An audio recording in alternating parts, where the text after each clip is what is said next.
We are back in the building, Yap of Thrones, baby. Hey, I don't even honestly know what to say, man. We just got done with season three. Season 3. This is our recap episode. We got a couple of friends on here with us. It's your boy Kosa Kage, Sir Taydoo. I'm here with my boy TheWallyVerse. What's up? Let's get into it, man. We got Devan down here, my homeboy of Alien Mob on the scene, and we also got our boy Venture Bros in the building. Meme God. We gotta get into this, man. We gotta get into this. Get right into it. So we were talking off the podcast, which we're gonna eventually have a Patreon, so you guys can listen to these off the cuff conversations. Yes. But basically, just give your guys initial reactions to this season as a whole. Like, did you guys enjoy it? Like, what did you guys think? I don't know where to start. With the Battle of the Gullet. Like, I will say, in preparation for this, I literally rewatched. I started over from the beginning. I'm halfway through season 2 now. And let me tell you, I'm just saying, all this shit could have been avoided by old white men trying to cling onto the patriarchy. You're going to stand on that hill. Oh, absolutely. Well, I actually agree with you on that. I think Viserys dropped the ball when he didn't enforce it more that Rhaenyra's coming in to rule. Mm-hmm. So it all started back from season 1 when that boy took Vhagar. No, there was actually no. I will say, this all started when Otto tried to pimp out his 16-year-old daughter, Rhaenyra's best friend, to the king, just so he could have a position near that fucking throne. Oh, if you want to go all the way back, this all started when he didn't listen to Daemon and fire Otto Hightower from the beginning. We can go back very far to how this all started. We can honestly say this is Daemon Viserys killing his wife started all of this. Oh my God! Let me tell you, definitely had no control over that. Yes, he did. She was gonna die either way. The Maester said she's gonna die trying to give birth, or she's gonna die with us trying to keep her alive. Either way, it was gonna happen. Yeah, it was like we could say Emma was cooked. Maybe Emma was cooked. Yeah, but Viserys did choose the baby over the woman, which is a crazy thing to do. Terrible decision.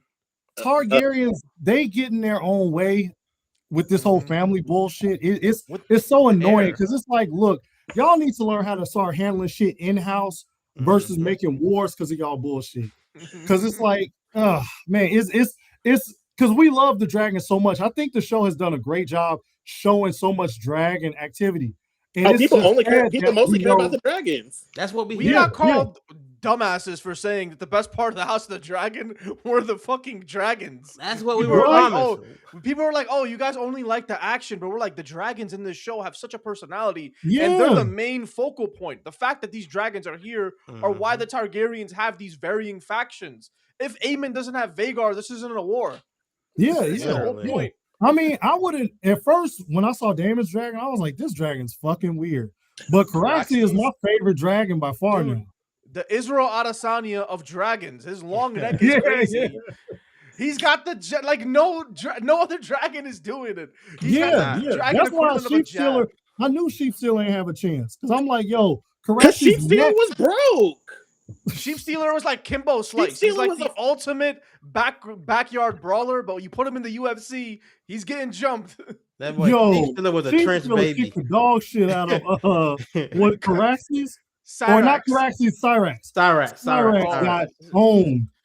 And when Syrax she was just a queen. That was her first fight. That was her first. We gotta cut her some slack. It might have been her last fight of Caraxes. Bro, Syrax is a shambles.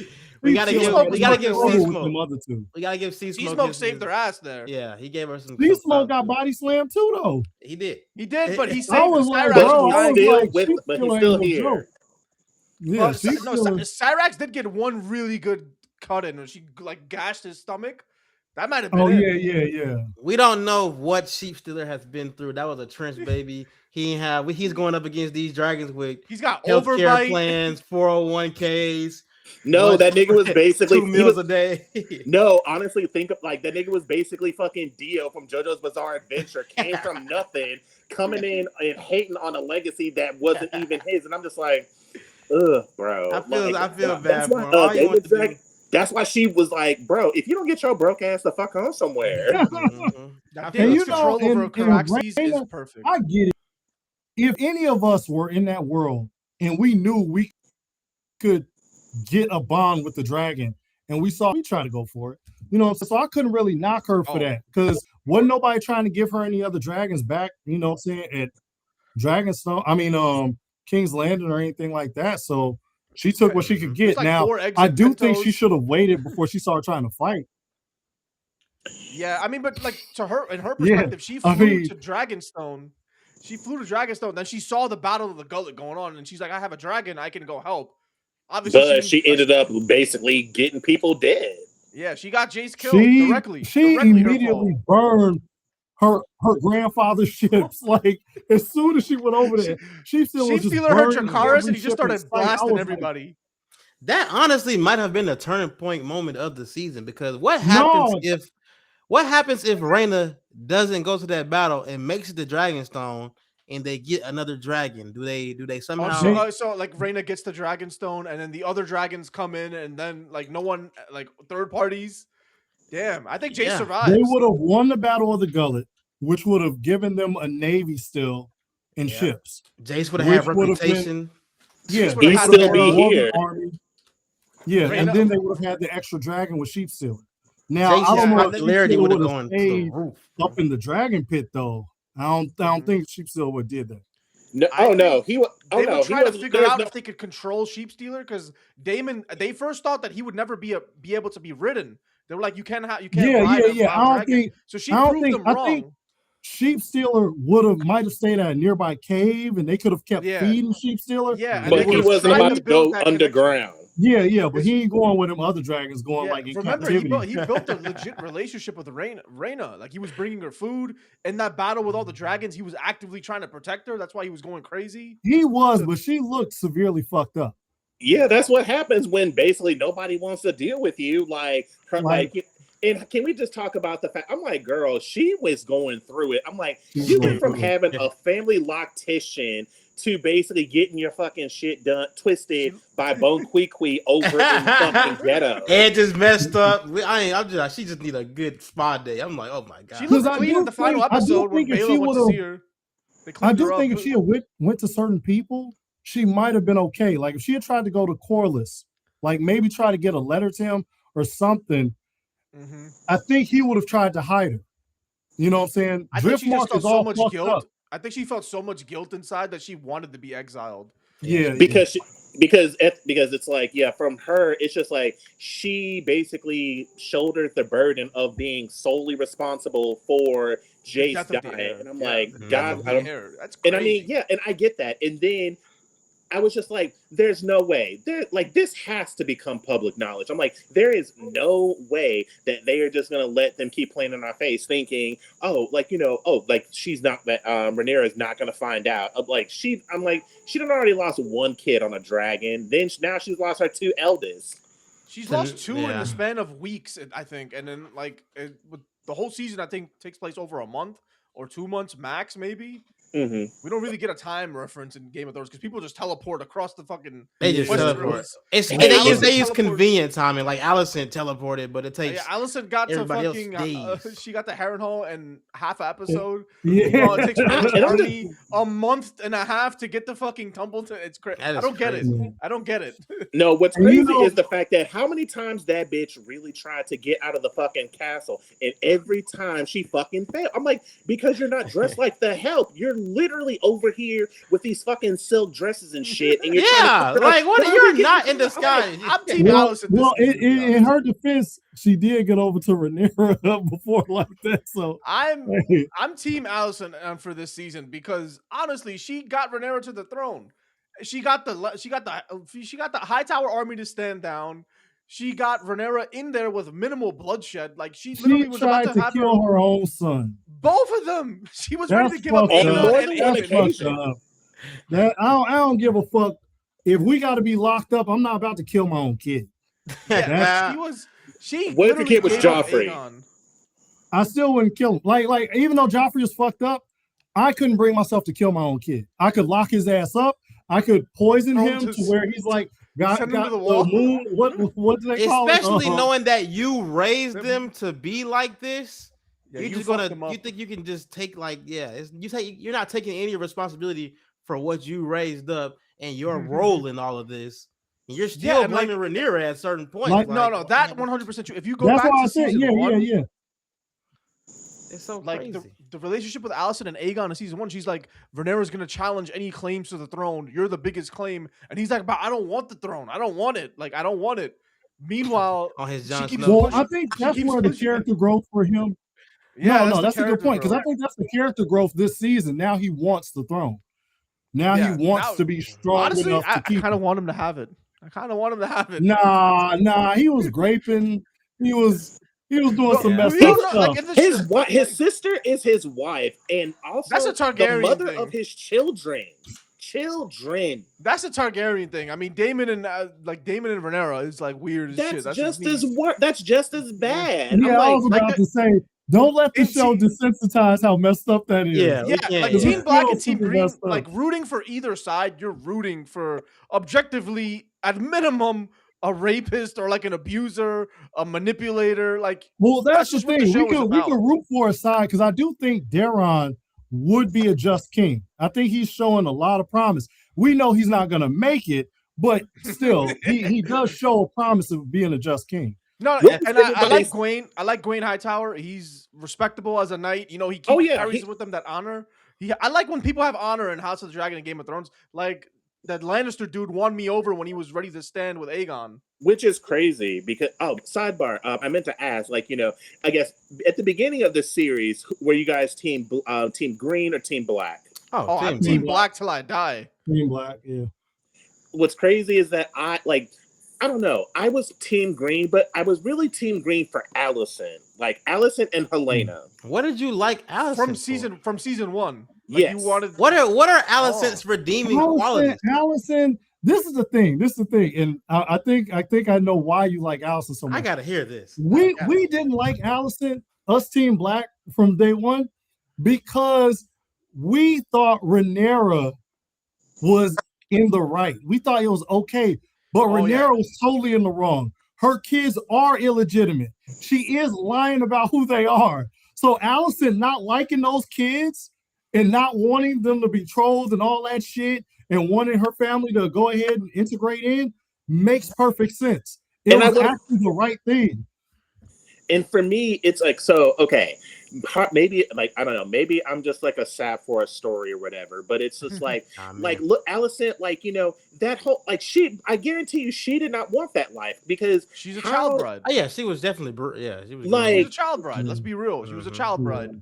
And who do we blame in that situation? Otto. Fucking Otto fucking Hightower. And Viserys, because then who do you blame outside of Otto?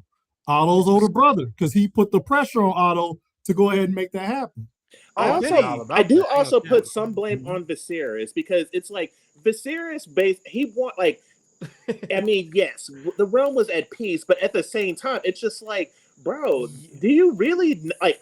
It was a very classic case of he sees only what he wants to see, and I'm like, and I didn't want that for him, and I'm like, bro, and I felt bad for him because especially I'm like, he lost his wife and his son. It was perfect psychological warfare by Otto Hightower. Like literally, remember he literally tells Alicent, "Go wear your mother's dress." So he's like, go to his look mature. Right, and then go to his fucking chamber, and then she's like, "What would I say?" Like she only did that because that's what Otto told her to do because she thought that's what she wanted. And then, like rewatching it again, I was able to see I can see how she ended up resenting Rhaenyra because Rhaenyra was out here fucking around, basically, she was out here fucking around, and then she herself. Like, if she were to act that way, she'd get punished for it. And then, I also have an unpopular opinion about Sir Krusty Cole, but I'll get to that in a minute. Oh, but, I can't wait to hear that. Okay, so with Cole, he wanted to be for himself, which was fine. And then he's like, Rhaenyra, I come from a modest land where I can sell vanilla and oranges. And she's like, bitch, I am royalty and I have dragons. Like an orange vanilla candle is not even worth lighting with dragon fire, first of all. And then he got mad about it. And then, but no, so going back to Allison, like with Allison, for me, it was the fact that like it felt like the things that Rhaenyra got away with, she would have been punished for, and then so she resented her for it. And what made it worse, and again, what made it worse is the fact that Rhaenyra fucking lied.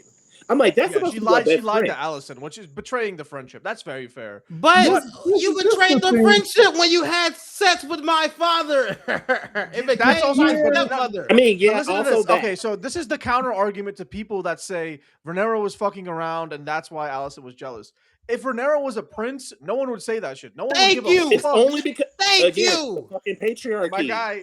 Now let's get into that. Okay. That's true to an extent, but let's be real. If Rhaenyra was a prince, the prince would have at least been betrothed and still been fucking around. Yeah. Rhaenyra didn't even get betrothed. It took she was forever. Very young. Remember, she was pretty young. It took the world tour. She hadn't had kids at that point. She hadn't had bastards. Yeah, she didn't have kids. Her bastards, her bastards were with Strong. But the whole thing is no. But I'm saying for Rhaenyra, if she would have gotten married, then all the whole bullshit about like, oh, should she be queen or should she? Because remember, he didn't get with Allison yet. He was trying to get Rhaenyra to get married. If she had got married, she would have had a more stronger claim. But that's the thing. Bullshit. And it's sure. No, I agree with that. Like if Rhaenyra got married at the beginning when Viserys told her to get married, but the thing is, he only told her to get he forced her to get married after that incident with Daemon, and she got caught with Daemon in the. That's the only time when he forced her to get married. But he had to force her. He had told her already, but he had to force her. Yeah, like, why do I have to force you to like seal the claim, get pregnant, so we can get you on this throne? Like, come on. Why do I gotta force this shit? I'm thinking back to season 1. I remember the scene where they were riding to the Kingswood because Aegon is like Allison was pregnant with Aegon, or she had Aegon already, and she's pregnant with Aemon. They were both children at that point, and Viserys was still pushing her for marriage, but not like go on this fucking tour. He was trying to be a hands-on dad, but at the same time, it was hard for him to navigate having a teenage daughter, and then not like Viserys putting all like does anyone believe that Viserys, like, I guess when it comes to Viserys, it's like, does anyone feel that he only made Rhaenyra his heir specifically just to spite Daemon? I think in the moment it was an impulse decision, but I also think he stuck by it. He stuck by it 100%. I think I think Viserys always felt an issue with being king because I think he felt he snatched it from his cousin, the queen who never was. Rhaenys. I think he felt a little bit way about that. That was the first thing. Then I think he lost faith in thinking he would ever have a son. Then Daemon kept fucking up, so he couldn't choose Daemon. The only choice that was left was Rhaenyra. She was the last choice. So that's why I think he went so hard on it. But other than if those things happened, I don't think he would have been like that. Daemon kept fucking up, but did Daemon keep fucking up? It was more so. The thing is, Daemon kept fucking up. This is your brother, though. Daemon was judge, jury, and executioner out in those streets. You can't do that. You gotta lock motherfuckers up. Your brother always had your back, and is the only person. No, but remember their argument. Daemon didn't have his back. Daemon was doing what Daemon wanted to do. Nah, but remember in season 1 when they had that argument. You can't. If I tell you, hey, you have to control things this way, and then you go out and kill people, which you're not supposed to do. And I'm like, yo, what's happening? You're in charge of the city. All right, yeah. They didn't give any specific rules. That's the one point. Okay, so come on, man. You know, Viz ain't about that martial law type shit. That ain't Viz. We got to remember, though, this is the one thing we got to remember about Daemon. He said when they had that argument in season 1, right before Viserys unnames him as heir, he says, 10 years you've been a king. Not once have you asked me to be your hand. You listen to you're a psychopath. Yeah, but this is 10 years. I can't have you as my hand and you crazy. No, but he hadn't done anything as I don't know. I mean, Otto's just as crazy. As the Lord Commander of the Otto's hiding. See, Otto, that's Daemon's problem.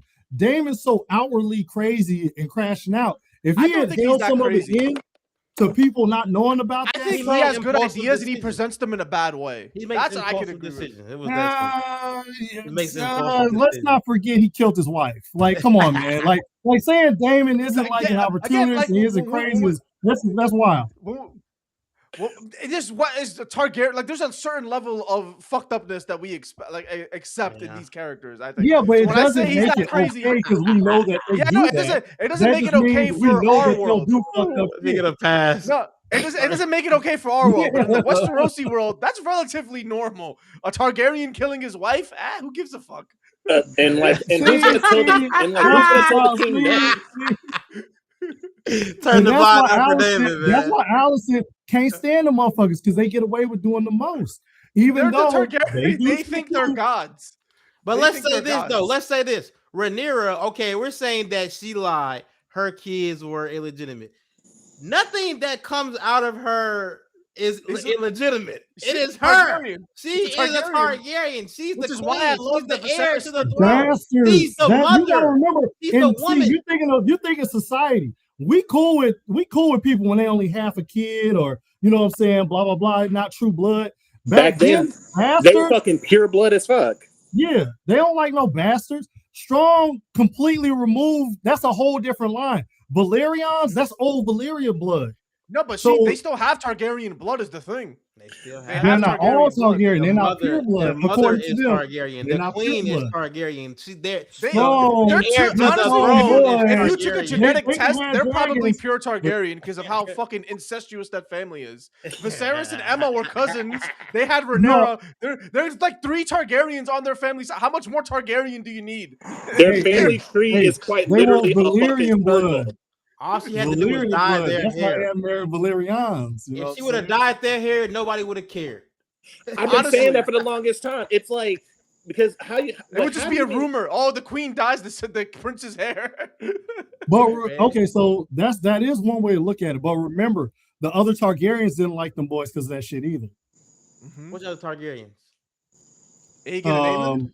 Aegon, Aemon. Man. When they were kids, they were friends. All of them were friends against Aemon. They used to do pranks with Aegon. I wouldn't say friends. I was rewatching these scenes. That's pushing it. Aegon was a ringleader. He was a ringleader. I rewatched those scenes today. Jason and Aegon were genuinely like buddy with each other. So was Viserys. As someone who did just recently watch, I did get that vibe, and that's right. Why, part of me, I felt bad for Aemon. I'm like, Aemon had every reason to be a villain because of how his brother treated him. Mm-hmm. Like somebody's got to be the bitch of the family. Let's be real. I recently created a meme where everybody was, of course, recently cheering for Aegon, and I was like, do y'all forget how he was raping girls in the castle and how he emotionally like bullied and kind of like terrorized his brother? And a lot of people. Go ahead. Is it confirmed that he raped that girl in the show? Because I remember them showing Allison giving her moon tea, and her, like that girl was freaking out, but we don't know if she was freaking out. She ran off crying. Usually, like she ran off. If a guy grabs the girl and then she runs out crying, and then she gets abortion drink. Did she run? I don't remember. I don't know the whole scene from the beginning and I haven't rewatched it. So she ran out of Aegon's room crying. Is that what the scene was? Yeah. So she ran out of Aegon's room, but that was after Alicent gave her the the abortion tea or whatever. And so after that, like it's like she was being motherly, but she also knew she was like, okay, you're not carrying this child. Right, like you're not bringing the child to full term, and you're not gonna I'm not about to sit here and let some illegitimate bastard basically in this family. Okay, so we don't see Aegon with the girl. We see him look at her, and then it kind of goes to that scene. We don't know 100. So it's implied that he abused her, or it's implied that that she's upset because she can't. It's definitely implied that she didn't give consent to shit. He took advantage of her, and it was a stand in his power. He's the king. Because I'm trying to remember, is there a scene? No. I can't remember if there's a scene between the two. No, there wasn't. There wasn't a direct scene with. Because I've seen it argued online that some people are like she was upset because her and Aegon actually had like a thing, and now she's fired. No, it was a thing That where was he not took the advantage of case. her. It was a power They thing. already She can't showed. say no. Remember, He's they a said he gooner. had He's 100% a illegitimate kids, and gooner. they showed that little boy down in Flea Bottom. Yeah, with he's white fucking hair. and having kids. Yeah, so he got kids out there. He threw that kid in the fighting pit, by the way. That kid's a fighter right now. He takes advantage. He Some was the king. MMA Targaryen is out there just existing. That's crazy. Yeah. It's a lot of illegitimate Targaryen. But see, that's the thing with this show. It's like you forget so many people. Yeah, you forget the horrible things these characters do because in the moment you're just with the character. You're like, I don't care that this guy is this. So when Aegon gives that speech, you're not like, oh yeah, he did this back in season 1. We don't remember that. They don't even. Oh, I remember that. I was about to say, I remember all that shit. But I do get what you're saying because when he was talking to those knights and he was like, I am Aegon Targaryen, the true leader, and then all of a sudden, Sunfire came out. That was a cold scene. But I immediately, when he would start laughing like the Joker, I was like, oh yeah, I forgot about that. I saw that happen, and it's like you can almost see the psychology of how people root for these characters in the show. Because like they don't know Aegon like we've seen him, but like so they hear about the hype moments, which is us. We get to see the hype moment in this one scene. They hear about Aegon came out, the freaking dragon came out. So you were like, oh my god, that's so cool. Just like us, like we're the same way. We're like, oh my god, that's so cool. We forget about all the other shit. They forget about all the other shit. Yeah, because the scene was a cold scene, but it didn't make me forget in the long run. 5. You know. But okay, so the tracking. We got the hype moments. What's the dumbest moment this season? Oh, is that your hype? Damon. Was that your hype moments? He should have fucking lit up Ormond and all them right there on the spot. Taking the wrong kid. He was under orders. He was under orders. He couldn't. He was leashed, but also he should have realized that dragon didn't. The dragon looked the way the dragon looked was so funny. It's like, the dragon was confused. Like, who the fuck is that? And why did he should have captured the dragon too? That was a and then why didn't he bring the boy and the dragon? I'm like, so you just gonna leave the dragon there too? Yeah, I wouldn't have left the dragon. That was probably the best mistake. No, you got 3 people. To have one person fly behind his ass. I would have killed this fucking dragon. Have him follow you. Kill his Caraxes off with his head. Yeah, what are they going to say? No, you can't. Some would have went down. Damon was way too trusting for that. Like, would you say that's the dumbest moment of this scene because it's the same dumb mistake that Rhaenys made back in season 1 when she burst through the thing? God. Is that moment of this season? Yep. Because she knew it was gonna be a war. A dumb moment has to happen for the plot to continue. They already locked you up, so you know they're gonna come to kill you next. Yeah. I can't justify the Rhaenys scene at all, but just devil's advocate trying to justify this Daemon scene just off the top of the head. I'm thinking he's under orders with Rhaenyra. If he burns the army that people willingly kneeled, wouldn't that like delegitimize? I mean, but I guess Rhaenyra's claim is already fucking. They don't like her anyways. It's because she's a woman. Daemon burnt children. And it's just like Princess said. Like Princess said in in the early part of the series. Men would rather see this country burnt to the ground than let a woman honestly, fuck it. That's a dumb moment. I give it to you. Burn them all. Remember, like I said earlier, if you gonna be all in, be all in. If you gonna pussyfoot around shit, hey, do that method. But you can't go back and forth. And if they was gonna be all in, you gotta wipe out that Hightower army. The Hightowers are not ever gonna fuck with you. Rhaenyra's decisions, but also that fact that Daemon, up to that point, the whole character arc for this season for Daemon was he was completely 100% loyal to Rhaenyra at that point. He was not defying any orders. So in that moment, he wasn't gonna make that. He did also. He did that after when he found out Rhaenyra. But again, that's an excuse. That's an excusable thing. Yeah, that's very excusable. Yeah. Like, all in all, we're not giving. We know for a fact Daemon's character doesn't care about the reputation of burning himself. He doesn't give a fuck about his own reputation. Or nothing like that. He wanted to kill them. He wants to fight. He sees New Valyrian Empire. That's what he sees. I would have been like, I'll give you 5,000 gold tokens if you keep your mouth shut. Hugh, Alt was a problem, and he needs to go. Castle.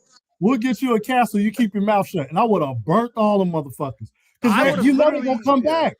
You know they're gonna come back. They're never gonna play ball. The thing that ached me about this season is that the whole thing with Tumbleton was, they want me to burn they want her to burn Tumbleton.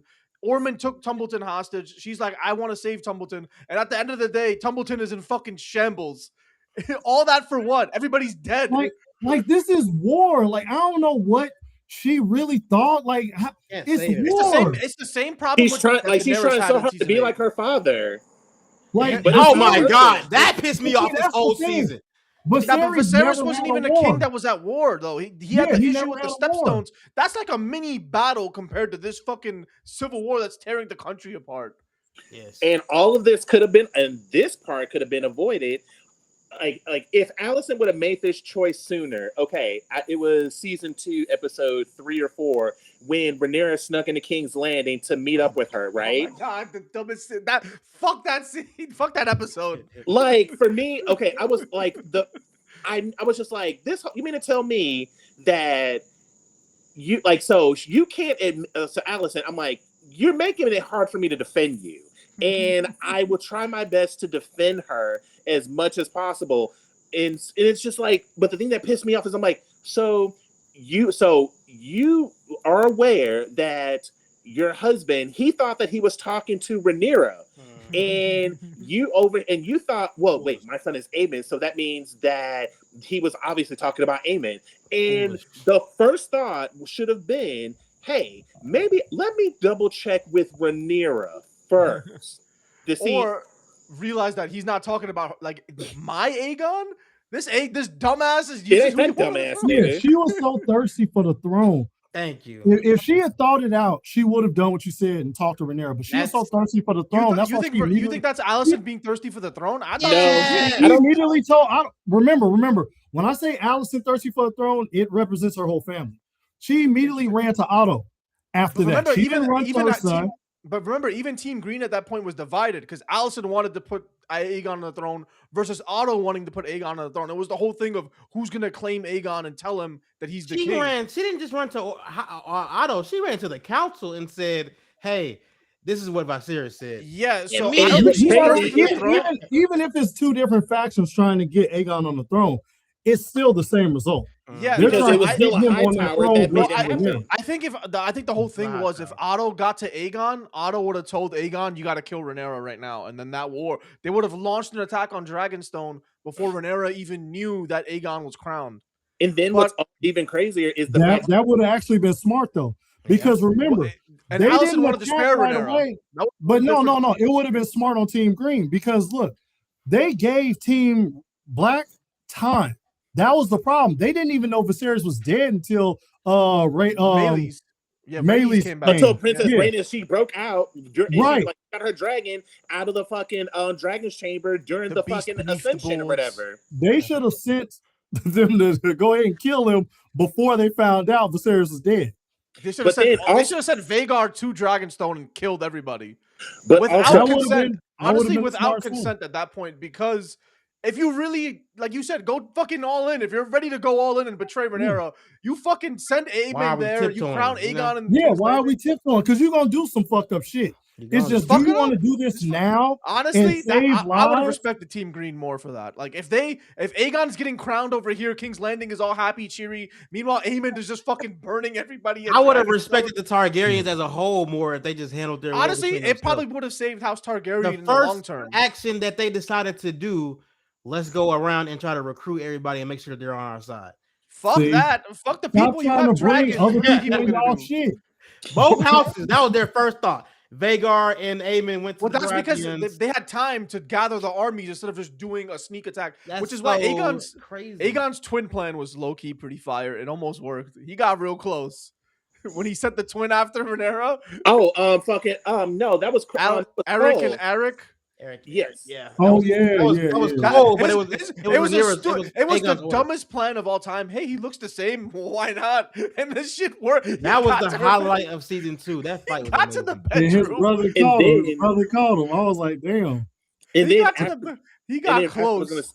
I was gonna say after that, it's like, and then so Aegon, he was all butthurt because he's like, oh, y'all are over here talking, like making plans on me behind my back. And then when Allison checked him, he got pissed off. He got pissed off because his brother embarrassed him in High Valyrian in front of the council. And then he goes to his mother, and then that's after when like they declare the war. This is after he loses his kid and everything. And he was such a fucked up situation because he was the king. But he could have been like, hey, you speak in a common tongue. We're not playing this game in front of them.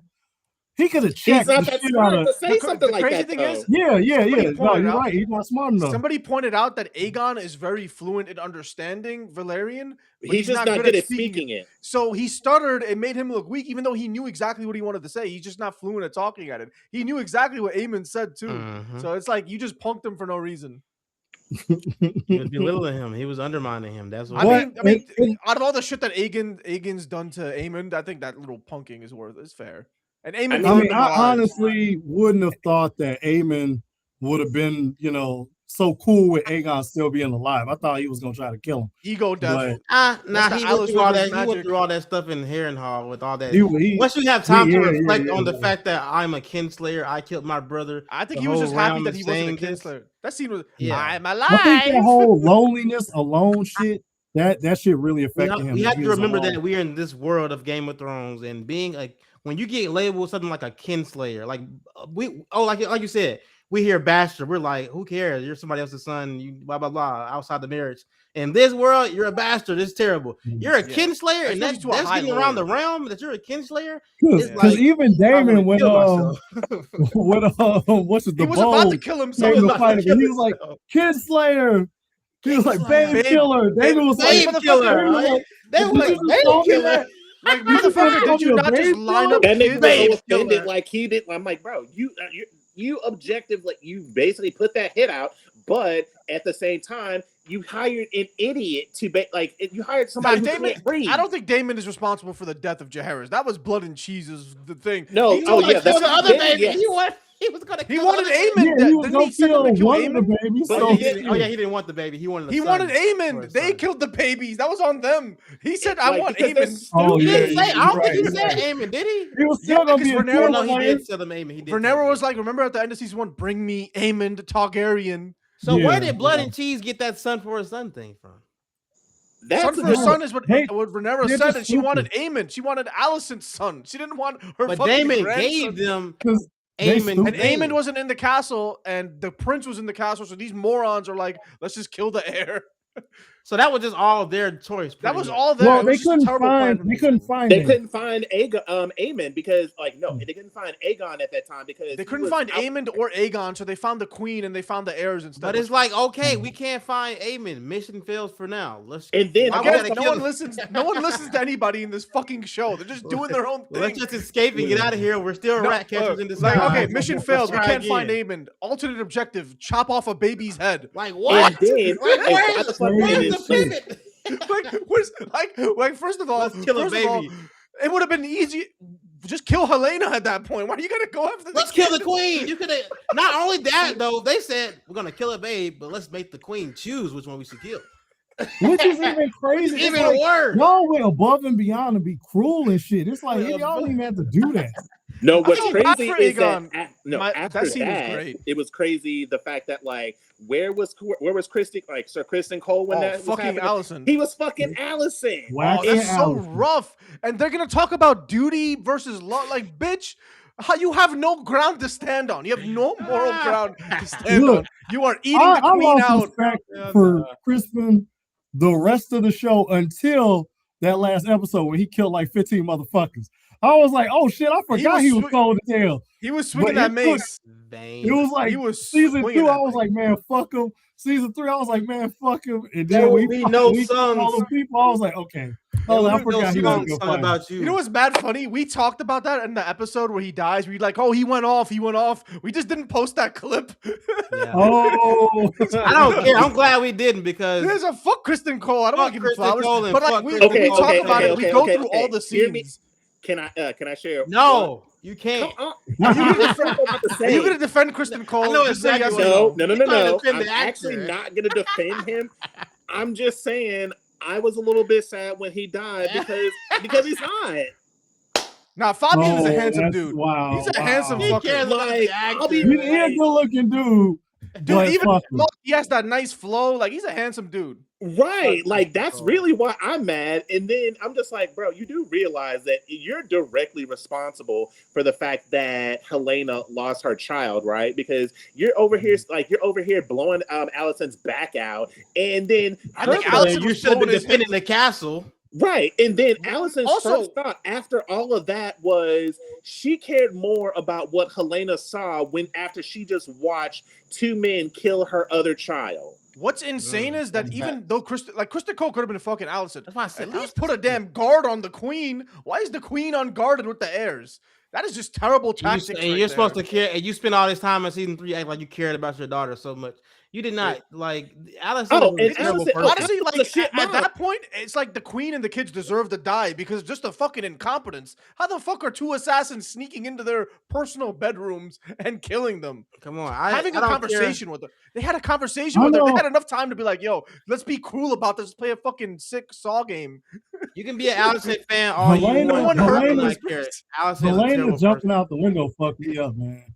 No, that broke my heart because Helena did not deserve that. That's one. This is also a dumb thing of the show. They don't explain. They don't really show why directly she killed herself because. I actually have an answer. No, but also because my thing is because of Jaehaera, her daughter. Her whole season is about I'm not leaving without my daughter. I'm not leaving without my daughter, and then she kills herself, leaving her daughter, and we don't really get a direct cause of why. No, you got to remember what the White Worm said. She said, Rhaenyra's gonna take your son and you're never leaving this place. Remember, she hasn't seen her daughter ever since Rhaenyra came. Rhaenyra has not let her see her daughter. So for her, think about her. She was with her. They were together. Remember, she needs to be out in the moonlight. She needs to be outside. She needs to see her kids. Shit like that. She was deprived of all of that. No, I get mentally why she killed herself. Down and forced they don't show. I think that was kind of the last straw for her. That was rough. I just look at it like what do you blame? She took her own life because she knew that she was going to be a prisoner. And what's crazy is like even though like anytime Rhaenyra whenever Rhaenyra tried to go talk to her or whatever, she only cared about what was happening to her. And prophecy. Again, and this is just like Rhaenyra being selfish. And so because she knew. So, like, Helena knew that she was pregnant. Don't know by who, by the way. And she knew that she was a prisoner, and so she took her life because she knew that if the boy came out, he was basically going to be inherit all these Aegon's uncontested heir. That's another heir to the throne. And so that's it. And it's unfortunate, she took, it's so, that's why I was just like, Helena did not deserve any of this. She's we're Team Helena. The one good member of Team Green that I cared about. She saw it. Remember, it showed her on top of her dragon. Remember, it showed her on top of her dragon, and then she killed all those people. So if she had stayed alive, she probably would have become a killer. Remember, for somebody like her, she never wanted to use her dragon that way. She would have had to kill them people, and that was hundreds of people. She had to kill trying to storm the dragon's pit. So that would have instantly made her a killer. And then Rhaenyra still would have had both of her kids. So it was like a lose-lose situation. You know what I'm saying? I think it's just she's one of the most tragic characters in the show because in a way she's kind of like Viserys, where they're like beholden to these prophecies. And they're like prisoners by it almost. She's a prisoner for seeing it, and Viserys was a prisoner of fucking believing, the prince that I was going to be born, he was going to ride, I was going to have a kid, I was going to have a son, the son that I never had, the son that never was. The son that you sacrificed your wife's life to get. It's the same exact shit that happened to Daenerys. My son was going to be the son that mounts the world. To y'all's point earlier, right? When you guys were saying that Jace and Aegon were actually cool. When Aemon got his eye took out, I think that was a permanent wedge between those two sides. Viserys should have been like, look, y'all aren't living at another kingdom. Y'all are staying at King's Landing. Those boys are about to be together at all times. Like, we can't have y'all break apart and hate each other for another decade. That was Viserys' y'all are about to grow up decision. together and be friends, because I'm not playing this like family at war shit. The logic was supposed to nip that in the butt. Yeah, the logic made no sense to me. Why is the heir to the throne in Dragonstone when the king himself can't rule? Isn't the heir to the throne technically like fucking vice president? Shouldn't she have taken over? And the king is.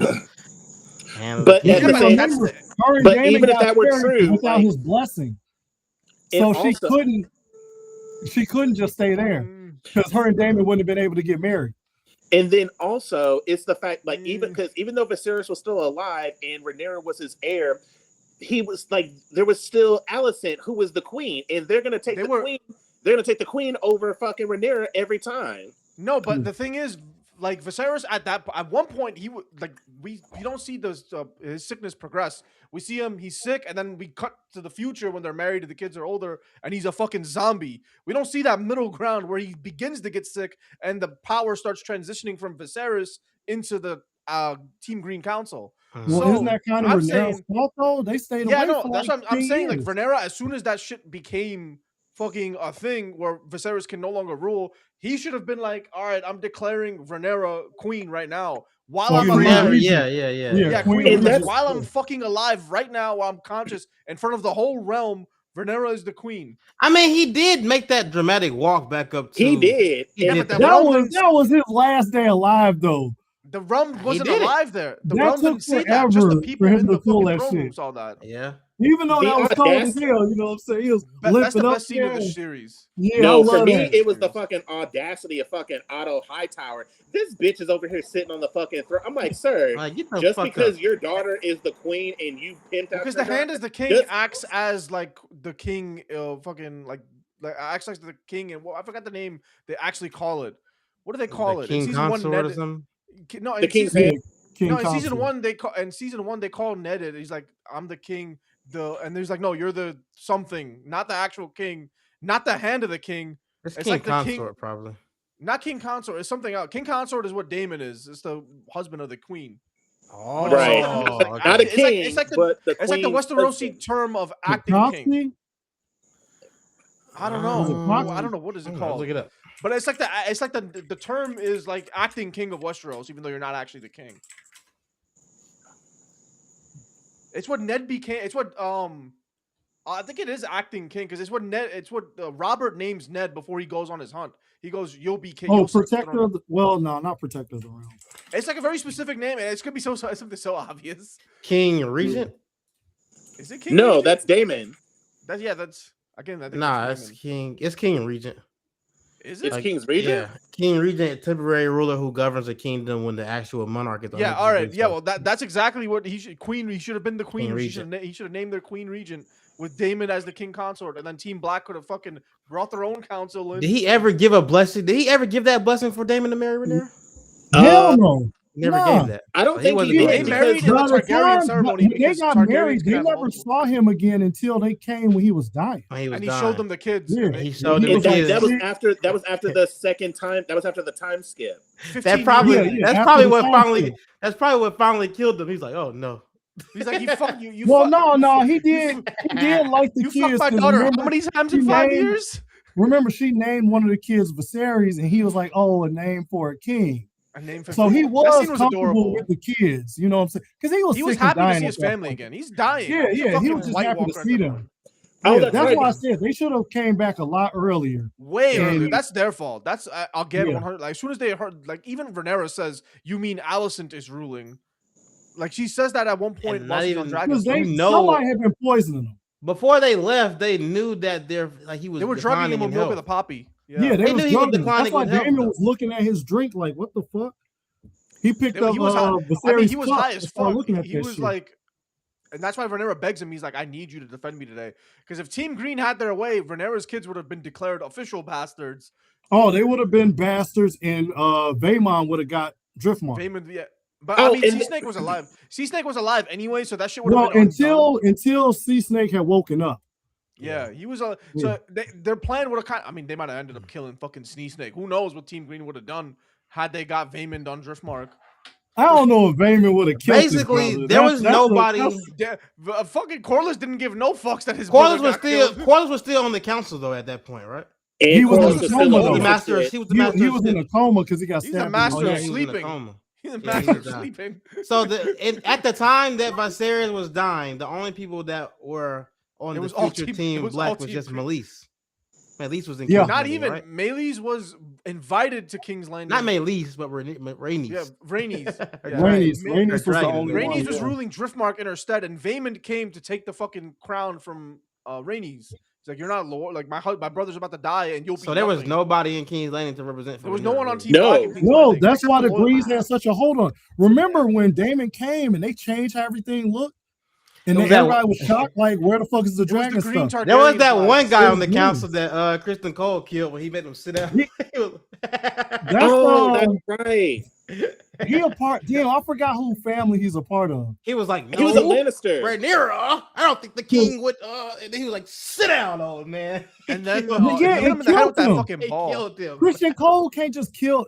I didn't like that part because he just killed a member of the small council for speaking out. You can't just do that. He's not even. But Kristen old Cole boy had no wasn't power willing to there fight either. King Cole. I mean Christian Cole. Huh? Oh boy, didn't want to fight The Kristen. longest Did he? time, the audacity of these men needs to Yeah, be he seen. didn't want to fight. hey. He pulled his sword Hey. out on Christian Cole. Hey, But when and then Christian he was Cole like, turned towards you him, know he what? won't- Yeah, he threw his arms down. He's like, oh, said, let's "It go. ain't We gotta worth talk it. about that. Y'all got We it. gotta talk Y'all about got that. it." As much Are as y'all we talking hate about on Roddy Kristen the Cole, Ruin? Nah, the guy. No. that was in with Kristen Remember, Cole, it was a Throne. bald Kingsguard. The dude who's in The Witcher and he's in a couple other medieval joints. The one But that he was a goes and joins Kingsguard. He Rhaenyra. was the head of the Kingsguard.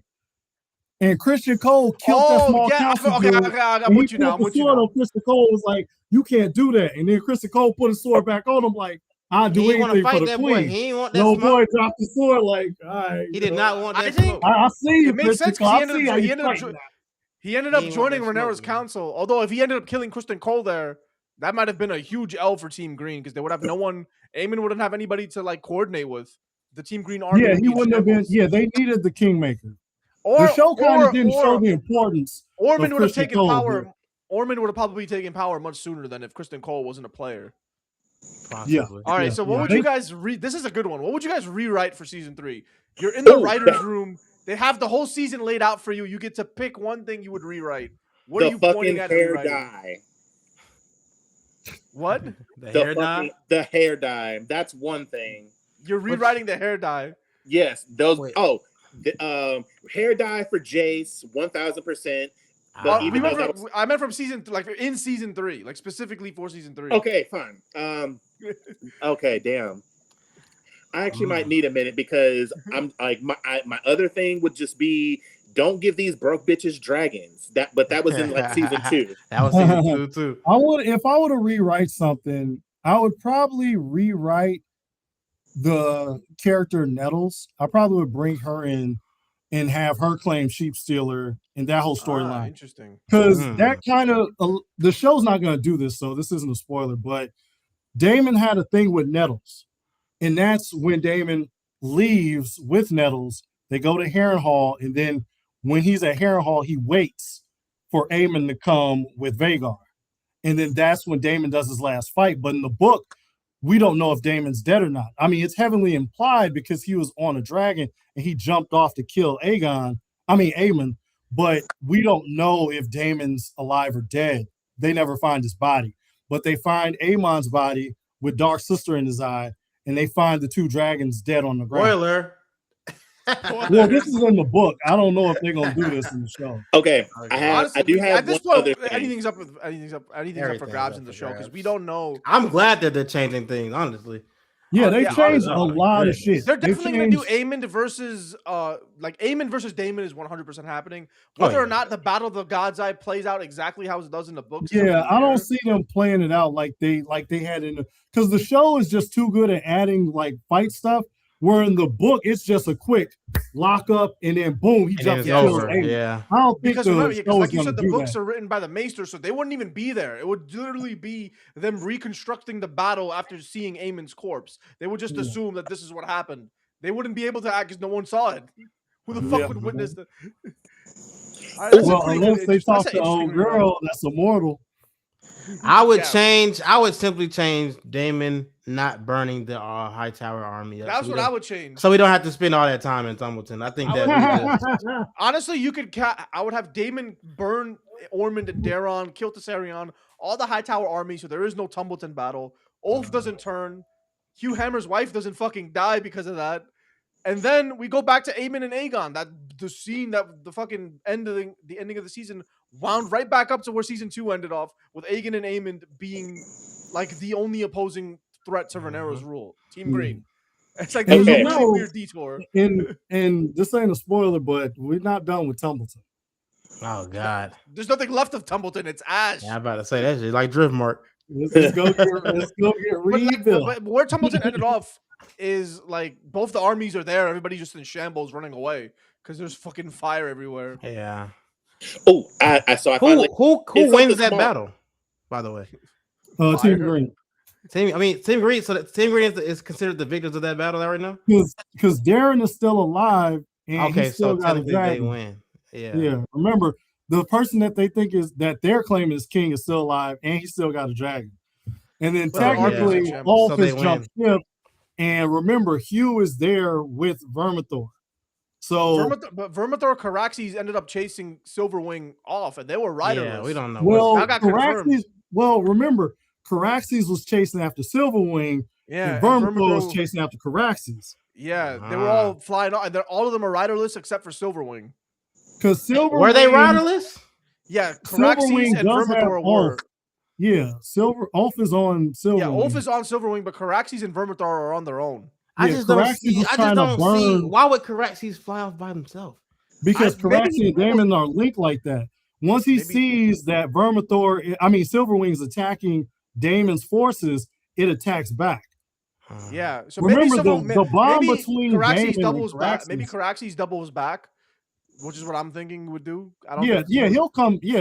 I don't think he'd abandon Daemon. He's just attacking, so Silverwing will stop attacking those troops. Yeah. But yeah, remember, Daemon and Caraxes' link is like stronger than any other dragon and person that's alive right now.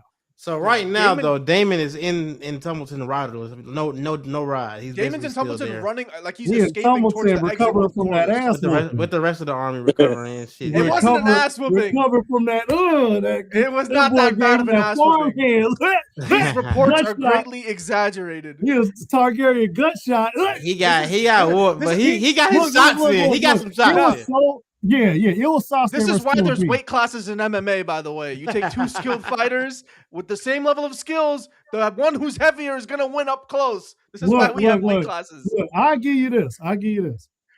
During the sword fight, Daemon had the upper hand. Oh, Daemon had it. But as soon as my boy got them paws on him, as soon as he got the paws over. Prime Khabib got the poke bro's eye out. I know that hurt. Oh my god, bruh, he was trying when they showed him trying to do that. I was like, God damn, Damon! I thought they were gonna be like, damn, he loses an eye like Damon. Pull out something. I was like, okay, he's gonna pull out a knife. He's gonna do some type of trick. No, he just kept getting tossed and kneed. But he did escape. He escaped from the grip, and then he escaped, grabbed the sword, and then from the grip. And old boy picked him up and threw him against the wall, and then all the stuff fell when the no. So he threw him against the wall. Daemon retreated backwards, grabbed his sword, stood up. Then the shit came down. Daemon was ready for round 2. He was ready for round 2. Daemon was out there looking shit. He was out there. Yeah, he was looking We act like Daemon didn't. Daemon was whooping. He was whooping ass before that. He ran into Roston. That ends in a stalemate. He was losing. We can give him that. He was losing, but. Then after that, he still gets up and he keeps whooping ass. He got more bodies. Daemon won round 1, which was the sword fight. Roxton won round 2, which was the grappling. Round 3 never happened. But okay, round 2 was a 10. Round 2 was a 10-7 round. Round 1 was 10-8. Let's say. All right. I give you that. We'll say round 1, Daemon won. We'll say a 10-8 round, clean.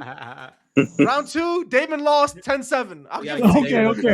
There we go. Because Daemon was bloodied up and everything. But he was ready. He was on the bench for round 3. He was ready to stand down. Like Daemon could barely see out this eye. He bloodied up. I was like, damn. Stoppage. It was not a doctor stoppage. He did not tap. He did not give up. He didn't tap. He didn't yield. I give him that. This is championship rounds. This is what Daemon does. I love shit like that. that was kind of that reminded me of debates when, like that because it makes yeah. Because people, it's so. I love it because it's so infuriating. Because people are like, "Oh, Damon's on fraud watch. Roxton is him." But I'm like, Now, you guys can't. that's what I didn't like when people You say he can't was on fraud like. watch. I don't know how you can watch a fight and just not watch the fight. It's like, bitch, why are you there? Because it was clear Damon did not get his ass whooped until he got disarmed. Yeah, until he got up close, and even up close, he disarmed him first. Up close in an alley. Damon had about 15 confirmed kills on the ground. but let's be real. The Bo did walk up with a bloodied ass sword. So he was killing too. It was just off screen. Yeah, no, Roxton. Oh yeah, they were both. That's what I'm saying. They were both whooping ass. I mean, y'all really want to root for a motherfucker with that bull cut? Yeah. He's not a fraud because the two of the best knights on the battlefield ran into each other. Yeah, the one thing I was thinking of was like, why isn't Bro's sword breaking? Because I know Damien has a Valyrian steel sword, and we've seen how strong Valyrian steel is against regular steel. Then everybody was saying, "Oh, his sword is also Valyrian steel." I'm like, he got Damon has Dark Sister. Dark Sister, and he has Widow's Wail. No, I think the other one's Orphan Maker or some shit. Orphan Maker. And this Widow's Wail, that's Joffrey's sword in Game of Thrones. I think, and this guy talks about Babe Killer, bro. Your sword's name is Orphan Killer or Orphan Maker. That's a crazy sword. Kid Slayer. Babe Killer. I was like, damn, he ready. And I didn't realize he was that big or much bigger than Damon until they stood toe to toe. He's got like 5 inches on Damon and like 60 pounds at least. And full plate armor. I love how effective the full plate armor was. Because usually we see motherfuckers getting one-shotted with the armor on. It's like, are you even wearing armor? Are you wearing paper? But here you see it worked like they got their fucking armor from PN. Yeah, like the Damon slashed him and the sword like slid off, which is what armor was supposed to do. It's supposed to deflect. Well, that's what Duncan Egg did a good job of. Because you would look at Damon and think like, oh, he's fully armored up. But on Duncan Egg, he said that pretty ass shit. That's not real armor. He said, but the plain stuff, that's the real armor. And when you look at Baylor's armor was smaller. It was smaller too, which is why it would kill them. If that helmet was the same size as like it was supposed to fit Baylor, it would have had enough give where it wouldn't fucking collapse his skull in. Yeah. So it's like all these custom. I love the scene, man. The set design is so good. Heartbreaking scene. Yeah, that fight was definitely one of the best fights in Game of Thrones. Devin, did you have a dumb moment for this season? That one was tough. Not dumb moment, but what would you rewrite? My bad. Okay, like honestly, it wouldn't be a rewrite, but I don't know. I was partially invested in that love story between Bela and Alan, and then the YN brothers trying to get with her, and then he's over here like that nigga was a fucking homosexual. Like nigga didn't have nothing. He didn't have a pot to piss in, ain't got shit to his name, and he's over here trying to get with her, but she's over here just not paying attention to him, and then she's over here trying surprisingly. Not going after Alan, but they share a moment. They shared a moment, yeah. And they shared a lot of moments, apparently. Yeah, they shared. I mean, he smashed. That wasn't just a moment. That's his half. Yeah, that's his half reason he smashed the shit out of her. That's why she was so happy. Yeah, remember he said we could. Remember, Adam said we would be lucky to find a lady that would have us, and she said, "Has your brothers told you?" Yeah. Not has your brother told you we kissed. Like, no, has your brother told you we've been fucking? Yeah, that's my man right now. And that could have been crazy. Like the Targaryen needs to bro. Look out the family tree, man. There's no one else. That's that Valyrian shit at this point. Bro, that the family tree is a fucking circle. I didn't know Valyrians were into incest. I'm not gonna lie. I thought that was only a Targaryen thing. I didn't know. I think that's a Valyrian thing because the bloodlines. Yeah, they're all about that blood magic thing, not a Valerian thing. Anybody from Valeria? The thing is, I don't think. I'm not sure about the Valerians, but I do think in Valyria. Remember, it was like 12 dragon families. And if they didn't marry to each other, they married within those families. It wasn't just the Targaryens, though. Yeah, the Targaryens weren't even the highest ones. To stay pure. Also, I've read so much about Old Valyria. That's my favorite part of fucking. I want more about Old Valyria. I want to see Valyria in its prime. That shit is a magical city.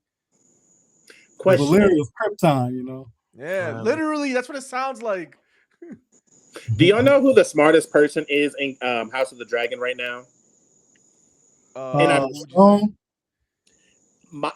This is my answer. Laenor. Isn't he dead? No, he's with this boy toy in Essos. He literally basically he pretended to he basically let himself die, metaphorically speaking, so that way he killed the Valerian part of himself. He's living as like a bastard essentially. No, he's dead. Right, he's over here just going on he's dead. all over Westeros and shit. I thought they confirmed that he died. The reason the dragon was looking for a new host was because he's dead. He's dead? I thought they confirmed. That's why the dragon is looking for a new person. I thought that was just because he wasn't died in there. Essos? A dragon can't just switch masters like that. Oh, so it's confirmed that he died in Essos. We don't know where exactly he died at. We just know he's dead because I thought that they confirmed that after Rhaenyra, they had like a scene afterwards saying that. I think it was between Rhaenyra and Daemon confirming that they did the whole escape plan and everything. Yeah, Laenor escaped. His goal. You're right. His goal was to escape, and then he died somehow the following season. His dragon went and found a new person. Even if she wanted, she can't break a bond with the dragon and their rider. That's not how it works. Is that a show? Is that a book thing or is that? That's a book and show thing. Once a person gets bonded to a dragon, that's it. We haven't seen that in the show, though. In the show, they haven't really explicitly said dragons can only have one rider. That's what I. They do say it. When do they say that? They say it. It just never got put to the test, but they say it. Once a person chooses their dragon, that's it. That's why I know that's a thing in the books, and I've seen this brought up a lot. So remember when Aemon first claimed Vhagar? Yeah. Why do you think there was no conversation of like, oh, well, when she gets of age, she can get Vhagar? There was nothing talks like that or nothing. Why? Because he bonded with Vhagar. That's it. Until he dies or Vhagar dies, he can't claim any other dragons, and the dragon can't claim anyone else. That's interesting. So that means, so I guess that means Laenor had his thrill. He wanted a fucking thrilling life. So I guess he died like a year after he escaped. He probably did for a few months, was doing his thing. But once his dragon went and looked for Adam, that was a sign he's dead. They seen those white hair, those white locks, and they was like, "Oh, that's royalty." No. He cut his hair. Unless he tried to get slick and grow him out. That's funny. But remember, he was gonna be living as a pirate. You know what I'm saying? Yeah. So he probably died pirating. I mean, he was a wanted to be on the sea. That's what he wanted to do. He probably died in the ocean, man. He probably died at sea. Seasmoke I love Seasmoke's design, man. It's just a cool looking dragon. I like Seasmoke. I like Helena's dragon. I thought her dragon. Oh, Helena's is probably. I don't think I've seen a purple dragon in fiction. So that's just beautiful. Seeing the purple with the horns. What about Spyro? Wait, what happened? Spyro. Yeah. Sunfire was a handsome fellow in his prime before he got all fucked up. Sunfire and Dreamfire are the two most beautiful. The zombie dragon, bro. That's when I see the face all fucked up. I was like, he looks just like I'm like y'all are twinning. Y'all are twinning. Which makes sense because like Aegon was facing this way and so was Sunfire, so they got burned on the same side. Yeah, a lot of people were asking like, how come they look like they were burned on opposite sides? And I explained to people like, when you see Aemon get burned, you see him get hit on this side. But when you see Sunfire, his head was turned. Yeah, the whole head was getting hit. So, but this side mostly was burnt, and this side was just a little bit burnt. Yeah. So that's why the whole dragon. Because Sunfire was looking this way, and then he turned around. Oh, Vhagar. Right. And he turned into it. Yeah. So that side took the burn. I love it. They look perfect together. Let's be honest. Yeah. They do. It matched too good. I was like, oh. All right. Man. Speaking of, so who would you guys say is the MVP of season 3? I want to say. So my heart tells me to say Rowdy the Ruin was the MVP. Yes, MVP, Rowdy. That's my boy. The lady that killed Kristen Cole up there. She's up there. Yeah, she up there. She's honorable mention. But I think it might be Aegon because his growth was just so 180, where he's like kind of, figured out who he is. A lot of figured out he wants to be king. You know what I'm saying? So that I do give credit to his growth. I hate his character, but growth is growth. It's a little too late for that growth, buddy. It's over. Honestly, a lot of people switched to Team Green. Sunfire crashed into Harrenhal. Like, man, it's over. It did. That was a rough landing. Throw in the towel. Like, damn. No, how did Aegon stay on? Because I thought he was gonna fly. Throw in the towel, man. He need to sit there with. I think Sunfire. I think he crashed when he landed because I think one of his legs is like fucked up. I mean, he's been playing in a fucking hole in the woods for how long? Because obviously his wings work fine because he flew there. If his wing was fucked up, he wouldn't be able to fly. Team Green's best plan right now is Aemon. No food either. He wasn't eating. He was just there asleep. Aemon has Team Green's best plan. We need to forget that throne. Let's start a new line of unsullied kings here in Harrenhal. Fuck at Harrenhal. Fuck my pseudo mom at Harrenhal. They're done. They're done. Can we talk about that?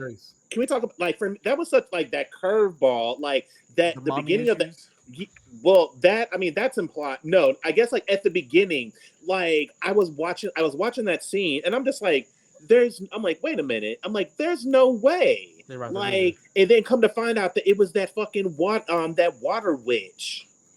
That scene messed me up, bro. It messed me up. I was like, no way they're actually doing this. That leads me to ask another question. I'm like, she acted so disgusting. Now she just said, "Fuck it." Now she was just giving it. Like I was like, I figured it was a hallucination, right? But then part of me was like, "What if this is Alicent's plan to kill Aemon?" I thought she was doing all this. Yeah. I was like, maybe it's part of the plan. I was like, "Yo," because they held on that scene for a really long time. They got into it before they gave us the okie doke. She was like, "I'm gonna give you a son," and at that point, I was like, "Holy shit, this is real!" And then it switched, and I was like, "Thank God." Okay, so but like the question Allison, when she said give a son, I was like, what the fuck? But we usually skip these part of the videos now. I was gonna say, so now I guess like when it comes to that water witch, okay, so are those she has those alleged dragon eggs. Like the question is, are they real? And if they're like, if they make us believe that those are actual eggs, then what are they actually eggs of? They are dragon eggs. I think those are dragon eggs. They just petrified. Because remember when she touches when Alice Rivers has them in her hands, right? She's like, these are dead, petrified, they're cold. She bleeds on it. Aemon touches it, and he goes, they're warm. So these eggs can be hatched via blood magic, which is what we saw Daenerys' eggs do in Game of Thrones. Okay. So dragons can be petrified, but it's like a pseudo petrified. They're not really gone. You just need the right magic and because it's magic. Yeah, it's all blood magic. That's like, so cool that the eggs don't expire. Yeah, so right. They can survive for thousands. We don't know where these eggs go. In Game of Thrones, there could hypothetically be like a dozen petrified dragon eggs just waiting for the right magician. Yeah, because remember, they still got a bunch of dragons eggs where Daemon and them were at. Yeah, he collected. There was like 5 of them. He said there's like 4 in Pentos, and then there's these 4, so that's 8. And there's a whole host of clutch and. Did every dragon in the dragon pit claim someone? No. There's still more dragons downstairs. Like, is that not crazy? They're baby dragons. It doesn't. Yeah, they're not big. Yeah, they're not big. They're very baby. They're very easy to kill. Probably they're like. Just don't. The only one that's got size is Helena's dragon. I wonder if somebody's gonna. Like if I'm a team black, all right, Dreamfire don't got a rider. Let's find. I would definitely be on that shit. I would be like, let's find somebody. Is the dragon pit just like a stone cave of just like? It's like an underground cavern. It's like an underground cavern.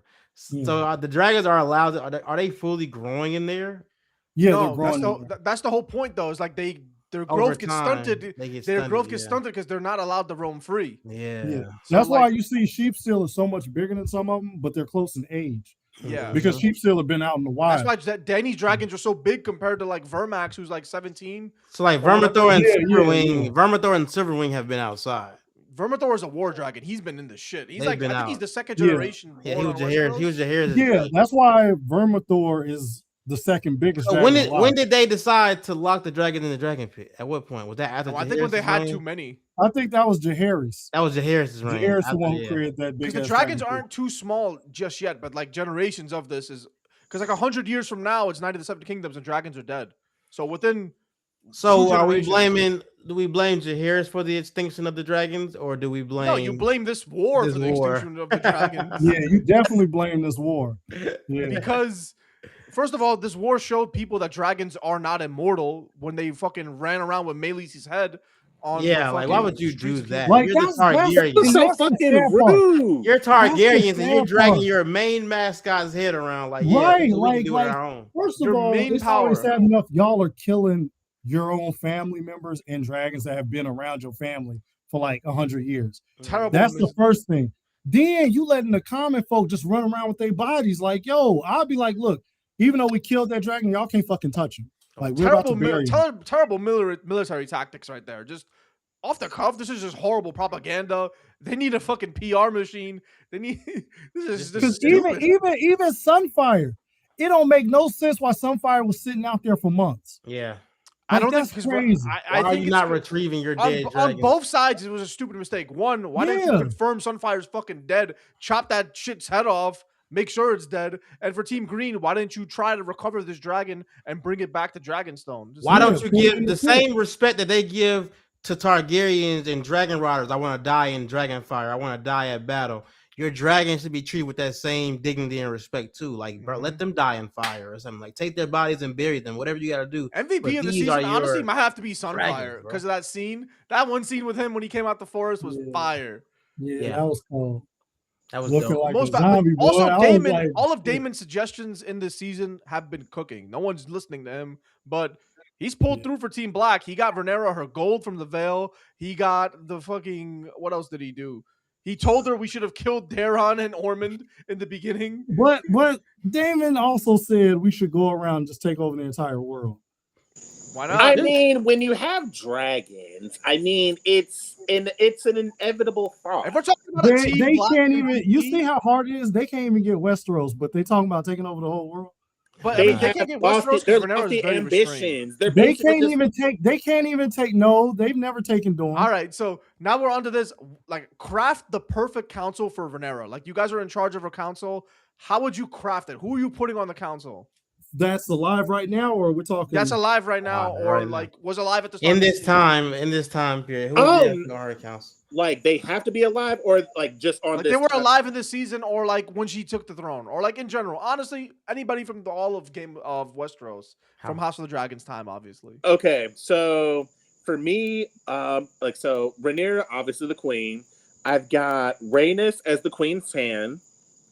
Rhaenys as the hand. I like that. Yes, like aggressive. That. Aggressive. Because hear me out. It's like the thing about her is that she's not about to sit here and pussyfoot around Rhaenyra. Yeah. Every time she I go back to it all the time. It's like she literally told Rhaenyra at the beginning, men would rather burn this country to the ground than let a woman rule. AKA, look at the timeline that we're on right now. And so it's like, doesn't matter how pissed off Rhaenyra got, she's like, Prince Rhaenys, she didn't fear, she basically didn't falter in telling her that she kept it a buck with her. That's a hell of a pick. Okay, so Rhaenys' hand, who else? That's a hell of a pick. Daemon, obviously, Master of War. Great pick. Okay, so the naval seat, I want to say Leonard, but I would begrudge. No, actually, no. It has to be him because Corus, he lost his shit twice. He lost his shit twice. He cheated on Prince Rhaenys he cheated on Princess Rhaenys. Made two bastards, and then he had the audacity to get offended at Rhaenyra for not legitimizing. And she's like, "Bitch, I'm at war. Can you wait?" I know that you have. I feel that. I would have legitimized them. In that moment. She couldn't even get her shit legitimized. Remember, I told you, are you going to be all in? Or are you gonna be all in? You got to be loyal to the people on your side. You just legitimize them. Yeah, you got to do what you want. These are your dragon seed. They call her Queen of Bastards anyways. It's like, they're trying to remove all the shit she's avoiding, she's already getting blamed for anyways. Right. So you may as well get the benefit. Ooh, all right, so Laenor's a great pick because I don't think he'd betray Rhaenyra, and they actually had a friendship. That's why I wanted. That's why he's experienced. Right, because again, it's just like I personally don't, like I said, because imagine the look on Corus's face when his gay son that he was being openly homophobic towards basically was better at commanding the naval fleet than him. He was a good soul. All right, so then I think he's Master of Whispers. Master of Whispers. And you're Master of Coin. Okay. The Master of Coin, I gotta give it to Tylen. Like he has. Bring in the Lannisters. You put the Lannisters on it, huh? I need just one, not everybody, but just one. Because his twin brother wasn't shit. I probably wouldn't have picked neither one of those two. I probably would have picked a different Lannister. And then, but you gotta appease I think they're the heads of House Lannister. You gotta appease the Lord. Right. You don't got to. Otto wasn't the head of House Hightower. Otto was just a knight. Yeah, which is the craziest thing I found out this. Otto was chosen, but it's a little different with Otto because his brother had to handle the things around the house. So Otto could leave and be the king's hand and all this other shit. Yeah, with the Lannister, his brother was kind of a fucking idiot. So he had to be like, all right, let me watch Master of Whispers and House of the Dragon is tough because all of them fucking suck. They do. And it's just like, for me, Tylen was like the most likable out of everybody. My Master of the Lannisters that we have. The Master of Whispers was a pretty good Master of Whispers. Otto. Now for me, I mean Otto. No, for me, honestly, I would pick Alicent. Ooh.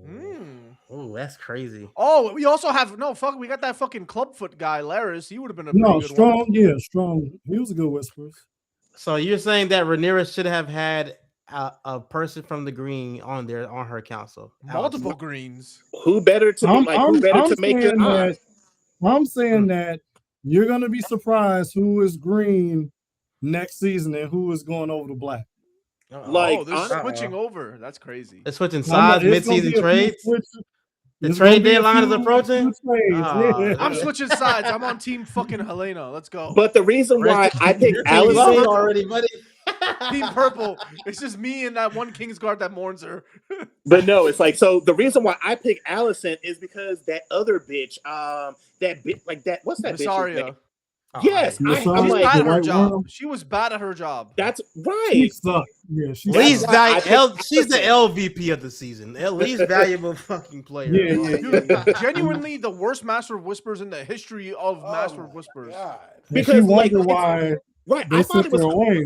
No, I would have killed her. If Rhaenyra broke up with her and sent her away, I would have thrown her ass off the same fucking window that Helena went out.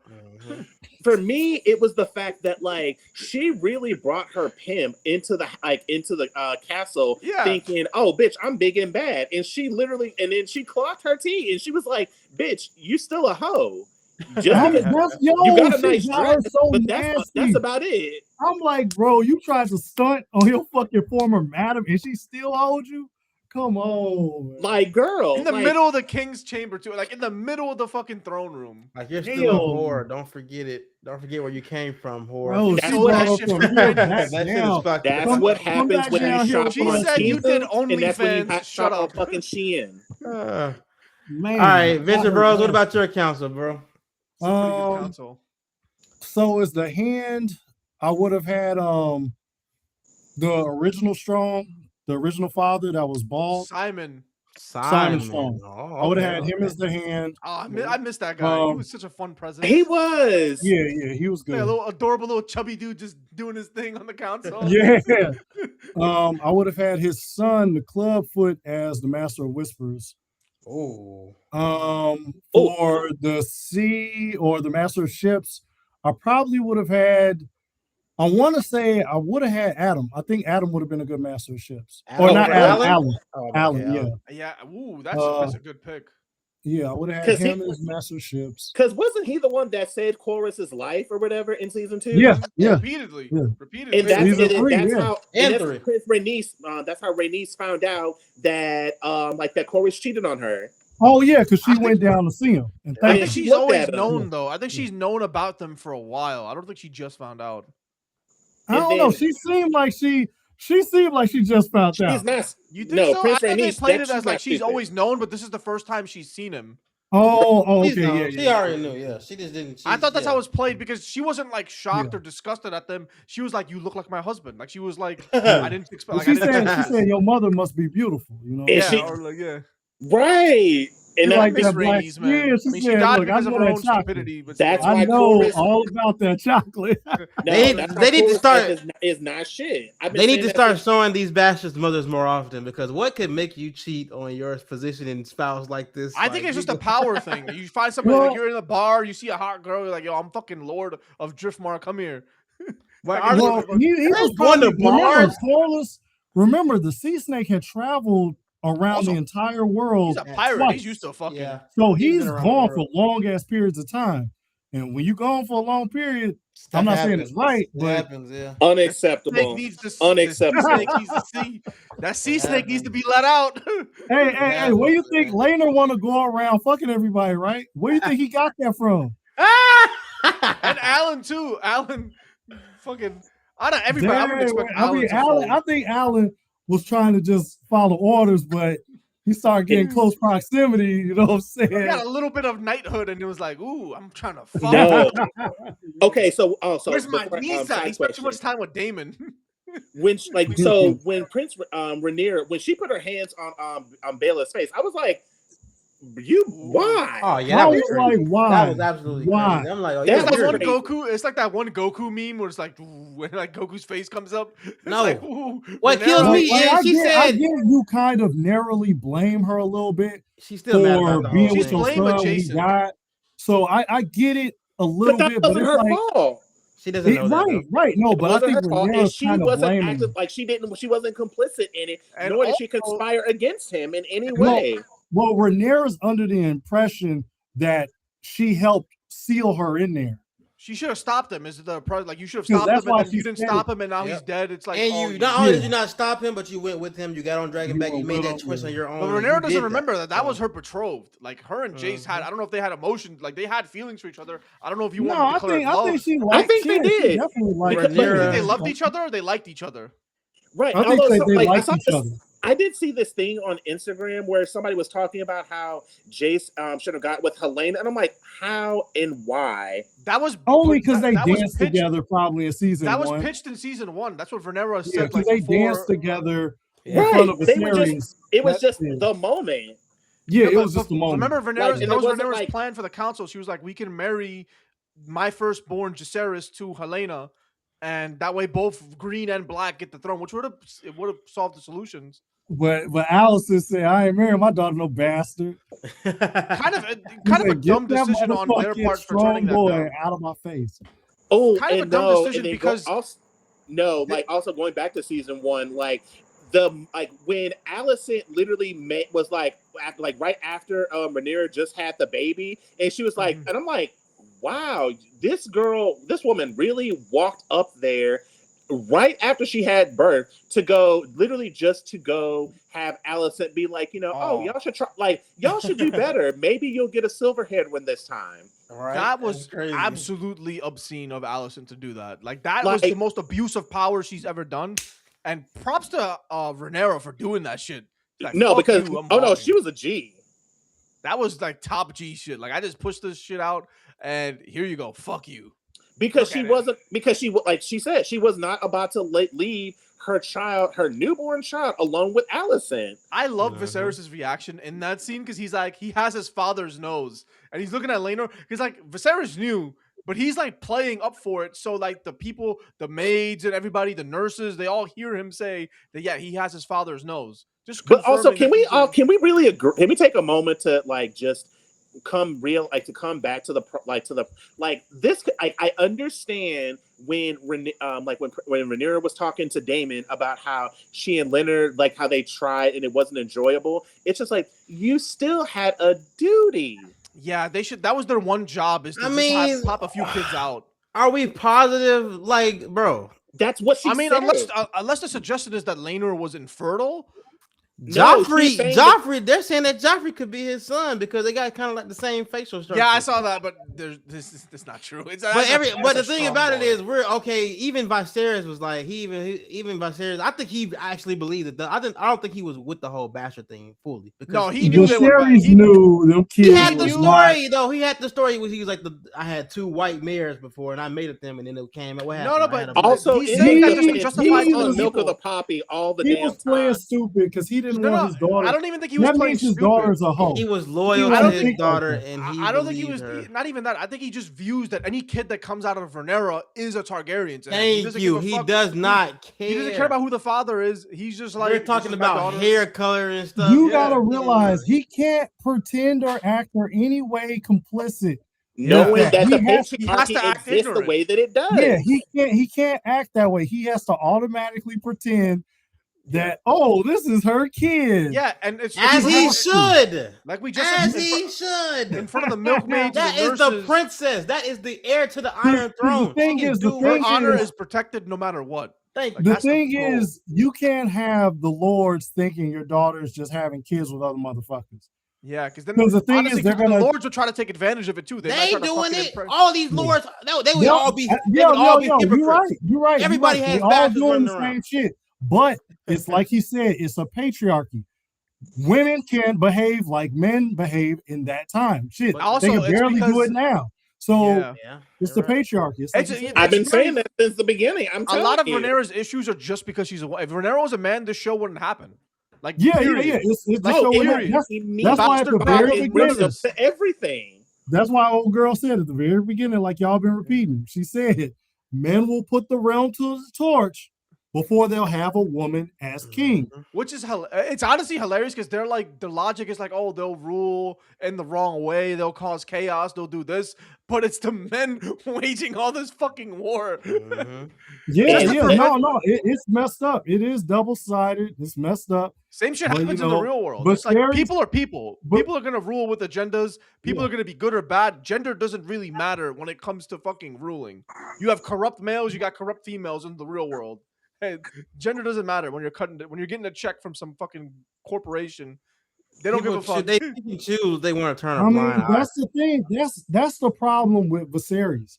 Viserys would have had to been a hardcore ruler to enforce a new regime like Rhaenyra in. Yeah. He would have had to have everybody scared if they would challenge it. But nobody really 10 toes down on making her. He should have set up her ascension from the fucking beginning. And then you got, and then he thought he did that. That's where his weakness comes in because he thought he did. He did not train her to be a man. He did like Robert Baratheon, where it's like he wrote it down on paper and thought people were gonna honor it. No, and then he had he also had the lords come in season 1 and declare her heir, the realms, the light, or whatever. But the second Aegon is born, the whispers began. He should have shot that fucking shit down. He should have shut that shit down immediately. I mean, you not only that, you should have never had a son. You should have never brought him into the world. What are you like? Hey, he can't control that. You think somebody about to start fucking? About to stop? Like, come on, man. He's gonna fucking kill himself. He's king. He can't fuck. But see, you got to remember also, he's not thinking in terms like, oh, my son is gonna challenge the throne. Even though with Aegon, I would have immediately thought that when he hit teenager. I would have been like, yo, he's gonna challenge that shit. But you're also naming Aegon was like, I don't want the throne. But time out. Y'all are saying that y'all giving him the benefit of the doubt. Oh, he's not gonna challenge for the throne. You named him Aegon. Yeah. I would have thought for like, sure. Come on. You 100% are thinking he's going to challenge. No. Naming him Aegon, you 100% are thinking he's. There's a point there, but remember, Viserys always wanted to have a son. He always wanted a son. You're naming him Aegon. I'm cool with him having a son, but again, you gotta have him be around Rhaenyra. Yeah, they were never around him like that. I don't even think they've shared a single line together in the series. Yeah, like I would literally, they were like, look, this is your sister. You need to go with your sister. She's gonna teach you this, that, and the third. Yeah. So they could have formed a bond. He didn't. It's no problem to challenge the throne from somebody you don't even really fucking know. We're giving him too much of a pass. You chose to have a son. You chose to have you didn't choose to have a son. He had a son. You chose to have a daughter. You named him Aegon. Knowing about this Song of Ice and Fire, knowing about this prophecy. Defense, there's a lot of Targaryen. You named him Aegon, the firstborn. You could have named the second one Aegon. You named the firstborn son Aegon. I think this is Aegon the second, right? This is the second Aegon in the Targaryen line. Yes, because the first one was Aegon the Conqueror. Yeah, don't name him Aegon. That's also the big thing. But we got off track. We were on Venture Bros fucking council before we got sidetracked. I'm so sorry. Who's your master of coin? Master of coin. think that was the last one. Yep, because you got your. No, he said his hand was gonna be. I forgot. His hand was. I said the hand was gonna be strong. Hand was strong. Okay, Simon Strong. The master. No, the Whispers master was the other strong. Was Whispers was the other strong. Whispers was the ships. No, Corliss was the hand. So we need your master of war and your master of coin. Yeah. So master of coin, I'll go with the Lannister. All right. And what's the last one? The mistress of whispers, right? The master of whispers. I was gonna do the other strong. Master of war. That's the master of war. Yeah. The leader of master of war. I'll name Damon. Everybody wants to give it to Damon. You're all toxic. Damon would be commander of the Night's Watch. You're all toxic. I would have Damon to the Night's Watch. Kristen Cole. I mean, not the Night's Watch, the City Watch. I'm sorry. The City Watch. Like, he's sending Damon to the wall. Yeah. Damon keeping him as police chief. Cloaks. I would have Christian Cole would be in control of the King's Guard, and I would have Christian Cole ain't touching nothing. But this is under the assumption that they'd be loyal to Rhaenyra. This is like her ideal council. Scenario. Yeah, if we play how they get down, that'd be a little different. But once they had sets, there was no ideal counsel for him. Yeah, I don't think. I mean, maybe he stays loyal to her. He could have stayed. Like my thing is, he could have stayed Rhaenyra's whore, and she would have had his kids. Too many. She would have had his kids. No, he took her virginity. Or did Damon take his? Isn't it implied that Damon took it? She didn't take her virginity. It's Strong that took it. No, Christian Cole. My bad. It was Christian Cole. It was Christian Cole. Was her very? Was that? Is that 100%? He had. Damon could have, but Damon didn't. Remember, she kissed Damon, and then Damon kind of. She wanted to give it to Damon. After that. Viserys had Rhaenyra drink moon tea. Remember after the thing with Damon. Okay. So here's I think he penetrated. He didn't finish. She had sex with Christian Cole when she's going on the world tour. No, she did that. No, she did that right after they got back from the night where Damon escaped with her and took her to the pleasure house. She was already wound up. She was hot and ready. She didn't do anything. Okay. Then Christian Cole didn't take her virginity. It was Strong. Because look, if it happened that night, listen. If it happened that night, she went to the brothels. You know what? My bad. I'm wrong. It's Kristen. She went to the brothels. Damon kisses her. He doesn't fuck her. Then she goes. That scene, Christian Cole on the ship or something. He has sex with Christian Cole. She was already planning on losing her virginity that night. She wanted to be Damon, but it wasn't. Yeah. This is exactly what happened. So Damon and Rhaenyra, they're at the thing. They're getting hot and heavy. It looks like he enters her and then he leaves halfway through. He doesn't finish with her. That's the whole implication that Damon can't finish for season 1. Because I thought they only kissed and he stopped. No, he tried. He pushes her up against the wall. Her pants are down. So that's the whole thing. It's like he wanted people to say that she got caught with her pants down. That's what got reported back to Otto Hightower. And that's why Viserys knew that Damon did something with Rhaenyra. So he tried to sully her name in a way to say, like, look, she's fucking me in the middle of the... And he told Viserys, like, nothing happened. You let Otto whisper in your ear and all this stuff. Yeah, so he might have entered and pulled out. I don't know. He stuck it in and then that's it. Either way it go, we don't see that. We know for a fact that Kristen Cole... We know for a fact that Kristen Cole, because she goes... And then Viserys has her drink moon tea because he doesn't know about Kristen Cole. No one knows about Cole. Everybody thinks this is about Damon. Well, Allison... Allison. But that's after. Like right after. Yeah. So no one knows that Rhaenyra hooked up with Kristen Cole that night. They all assume it was Damon, which she half hooked up with. So it's like she hooked up with Strong when he saved her at the wedding. She hooked up with Strong sometime after she broke up with KristenOle, or he broke up with her. It was during the time skip. I thought it was before the time skip. It was when he grabbed her at the. They look at each other. Remember he saved her at the wedding. He put her on her shoulder. Yeah, he did. He took her out. So it probably started. Okay. It may have started that night because she had Jacaerys very young. So it may have started that night. Damn, that's wild, man. Yeah, so Rhaenyra was out here. See, that's why Allison hate her ass because Rhaenyra was wilding out here. Man. That ain't got nothing to do with her. It's none of her business. Fuck Allison. That's her best friend. Fuck Allison. Allison could have gone you wild. You had sex with my father. Otto would have knocked the dog shit out of her. See, Rhaenyra could pull that. Allison couldn't. Allison could have pulled it if she used her power. She was queen. Man, Otto would have cracked the shit out of her. She tried. And then you don't. Okay, if Otto cracked Allison, you don't think Viserys is pulling up and being like, "Yo, what the fuck are you doing to my wife?" No, Viserys ain't do that to nobody but Daemon. Exactly. Because he knew that Daemon was on that shit. His own brother, the only person he ever had smoke with this season, this whole series. Yeah, I feel like, because remember, the sea snake was talking greasy to fucking Viserys. And Viserys ain't do shit. I ain't do a damn thing to him. Sea snake was going off on him. Damn. Even Vaemon, he didn't do shit to Vaemon. No, we gotta give it to Viserys. We gotta give it to Viserys. When Vaemon said your dog. No, and Viserys was fucking dying, and he took his sword, he took his blade out. He's like, "I'll have your fucking tongue for that." He was on death's door. To call his daughter a whore in front of everybody. He had 1 HP and he stood 10 toes down. Viserys, I'm rocking with you. Daemon. If he lunged with that sword, he would have died. That would have been it. All of his life would have been the last round. He killed him, and that's it. And knowing Viserys' luck, he would have fucking stabbed Rhaenyra instead. He would have missed. Right. He fell on the chair and died. You know what I'm saying? It would have been nasty. No matter what, these two people I will never give any recourse to is King Viserys and Alicent Hightower. And Otto, of course. But those two right there, Alicent and Viserys, I don't care how much we try to play and give them, at least he did this. No, those two their decisions alone ruined everything. No, I definitely agree. I think Rhaenyra's decisions at this point are ruining her own rule. Yeah, now her decisions are actually. Yeah. But no, she's ruining her whole legacy.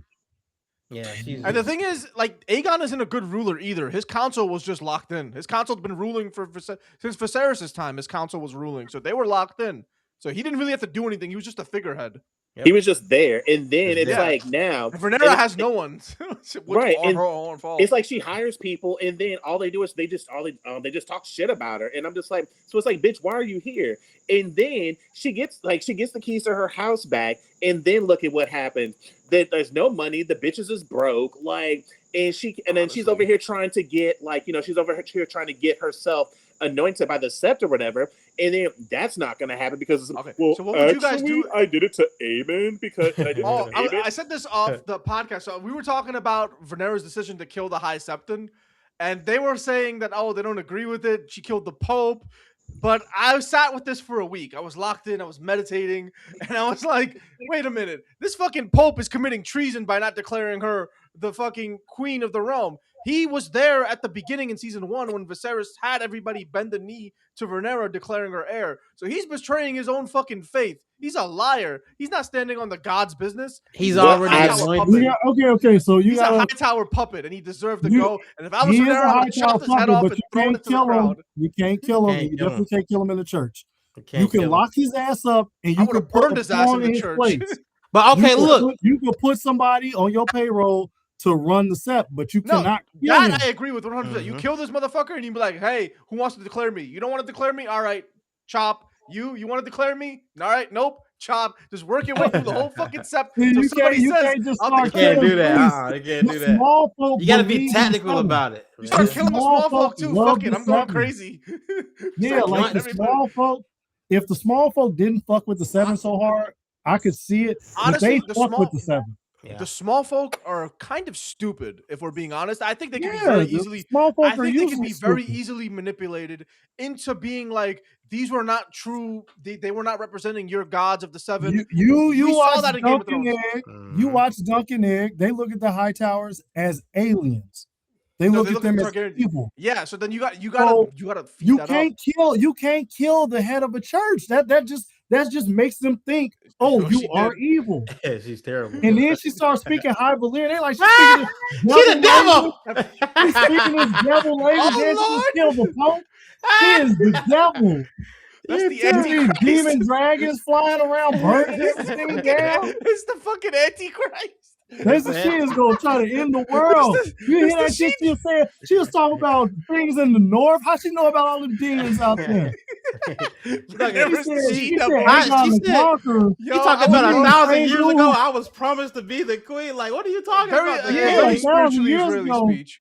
That sounds like you a witch or something. And then she said, I was going to be the king. I'm the prince that was promised. You're a princess. You a guy now? What are you talking about? I would love to see the small folk reaction, like in the tavern that night. Like, yo, what was the queen on, man? Like, she what was tripping, bro. I mean, shit. Behind the queen, they was looking at each other like, what the fuck? I agree with her killing. I think she should have made it a point, and I think she should have declared it to the people that these high septons are not representing their gods of the seven. This is the thing. The fact that she didn't it never works. It never works when any monarch does it. Look at England. It never worked when they try to separate from the church. It never works. You can't. At the same time, we don't know what the Westerosi news cycle is. For all we know, in like 3 days, Rhaenyra gives them food, and all of a sudden they're like, "Oh yeah, you're the prince that was promised." That's all they care about is food. Check this out. They starving. They're starving. There's no police. There's no police. You just turned the Pope into a martyr. Look, how many people are writing on the walls, "Bastard Queen"? They already not liking Rhaenyra, and you just killed the Pope. That's a very fair point, but I think Rhaenyra was justified in killing him. Maybe wrong place, wrong time. This is the thing. Check this out. If she had just handled things with a little more delicacy, imagine how many things would be different. So let's look at Helena. You would let her outside a little more. I agree with that. Her daughter. Rhaenyra needs a better touch. Yeah, she probably would have started eating. If you had been like, if you eat, I'll let you outside. I'll let you see, your daughter, all this. Then with the Pope, I'll be like, look, we're not going to kill you, but until you change your mind, we're locking you the fuck up in the cells. And then I would have appointed somebody who could appoint me as queen or king. But okay, look at this though. With y'all said that he was there when Rhaenyra was, when everybody declared loyalty to Rhaenyra, right? So he knew that she was supposed to be the rightful heir. Now, when he anointed Aegon, was he forced to do that? No. What do you mean? He wasn't forced, so he made that decision of free will. Like, I'm going to do this. Yeah, he betrayed Rhaenyra and Viserys. Okay, so then he at that point he declared he deserves it. I don't know. Yeah, he's a treason. At the same time, when was the last time he seen Rhaenyra? He probably ain't seen Rhaenyra in like 10 years. It doesn't matter. That's true. He committed treason the moment he declared Aegon king. He was like, wait a minute. But see, the thing is, how do you know that that's even treason if she hasn't even been there for 10 years? It doesn't matter. She's the heir. He knows she's the heir. He knows she's alive. Okay. And now let's play devil's advocate. Hold on. Who was he going to tell no to? Was he going to tell Otto and Aegon no when they would surely kill him? He should have been like, all right, we'll do it in the proper ceremonies in this amount of time. And in that moment, you write to Rhaenyra. Because remember, Dragonstone is the ancestral seat of the heir to House Targaryen. The heirs are They just killed a council member. And remember, this wasn't private. They know about this. They killed a member of the small council. If they don't kill a member of the small council, they might be the same issue of Team Green than killing the Pope. No. I think that Team Green would handle it horribly. But what I'm saying is Rhaenyra handled it equally as horribly. That's the problem. You can't create a martyr out of this guy. Because trust me, there's going to be consequences, big ones. Like, you haven't seen the last of what she did. Like, it's going to have its consequences. But no, the thing is, like, I 100% agree. Rhaenyra needs a more delicate touch when it comes to her loyal subjects. Because, like, legitimizing the bastards doesn't take anything away from her or her children. It doesn't matter. She's already viewed as the queen of bastards. Giving Ulf and Hugh Hammer the things they wanted immediately, fuck it, pay it out of your own pocket. You have give or in name at least, because we saw when she gave the twin, the Frey lady, she's like, go ahead, take Harrenhal. Even though she couldn't have Harrenhal, she has to go fucking claim it. She got so excited. Yeah, exactly. So even in name, be like, all right, Ulf, you're the Lord Command, you're the fucking Lord of this house over here. You can move in after the war is done. Let him get drunk with his buddies. Just send the people with him, or bring his buddies into the Red Keep and let them get drunk with the soldiers. Yeah, let him get drunk with his buddies. It's like super Give simple. Ulf's wife and him a house. Like, it's little stuff. It like Rhaenyra really could let them stay in the Red Keep. Like, oh, Hugh, I can't get you this house right now. Come in the fucking castle with me. I respect what you're doing. Thank you so much. Come stay with me. Adam, you're no longer bastards. You're fucking Valerians. And then Corlys would never left. Corlys would never been out there to get captured. Yeah. Rhaenyra, if Rhaenyra had more delicate touch to it. But the thing is, she doesn't have anybody next to her telling her these things. No, her problem is she was always holed up in the castle having babies all this time. She has no social skill. She has no people skill. She has no tact. She has no tag, no popularity. She just came around thinking she can just claim things because I'm the heir. She had popularity, the realm's delight. She is the slave of this property. She been in the hole for 10 years over here having babies this whole time. We ain't seen her at all. She's a slave of this prophecy because Viserys put on her. Now, Viserys did. That's why a lot of Rhaenyra's problems I contribute back to Viserys. Fuck Viserys. All this shit, everything comes back to childhood in most things, to be honest, if we're being real. But at some point, you gotta fucking metaphorically grow up and literally, all right, the past happened to me. What am I gonna do now? I can't change the past. Yeah. What am I gonna do now? And if you do think Rhaenyra is justified in killing the Pope, it goes back to my point I've been making this whole time. If you're gonna be all in, and you're gonna rule with nothing but strength, then do it. You can't be either or. You gotta just. I'm gonna be nice this time. That's what the Queen of Thorns was trying to tell that to Daenerys. Like, why the fuck are we waiting? Yeah, I think House of the Dragon. I think Game of Thrones has this problem too, where we don't know how much time passes in between scenes. I think a little subtext at the bottom that says 3 months later, 4 months later. Yeah. So helpful in each episode 3 weeks, because we gotta remember, Rhaenyra is still fucking grieving the death of her sons. Like, this is, we don't know, like, when she claims King's Landing, it's like a week afterwards, not even a few days after Jace's death. I feel like it's a few days, Yeah, so it's like, we don't know. And then by episode 3, the audio, or episode 4 or 5, we don't give a fuck about Jace anymore from episode 1. That sympathy is gone. But if they remind us, if they reminded us of it in the beginning of each episode, we would have that going into decisions. We'd see it like, okay, it's only 3 weeks after Jace's death, we can understand, but we don't know. There's no fucking time. Yeah, I don't like the time. Yeah, they need to let us know how much time has passed. Because weren't they telling us in Duncan Egg like 2 Duncan years Egg was before, literally over a week, I think. Yeah, but I mean, when they was doing the flashbacks, weren't they telling us like something? 28 years ago. I do wish they. Yeah, I wish you, like you said, they would just have just something. It's like such a simple 4 thing. months later, you know. Like, give us a time, like, because like Alicent gets to Harrenhal, and somehow Rhaenyra's army has not reached Tumbleton. So like, I know Harrenhal's up here, and I know Tumbleton's right here, but what the fuck is happening? Where is everybody? Where is everybody? Because I don't know, man. I wish Rhaenyra just had somebody who could reel her in. Like, so if you were her hand, let's say you became the hand of her, like you were her hand at the beginning of the season. You're her hand of the queen.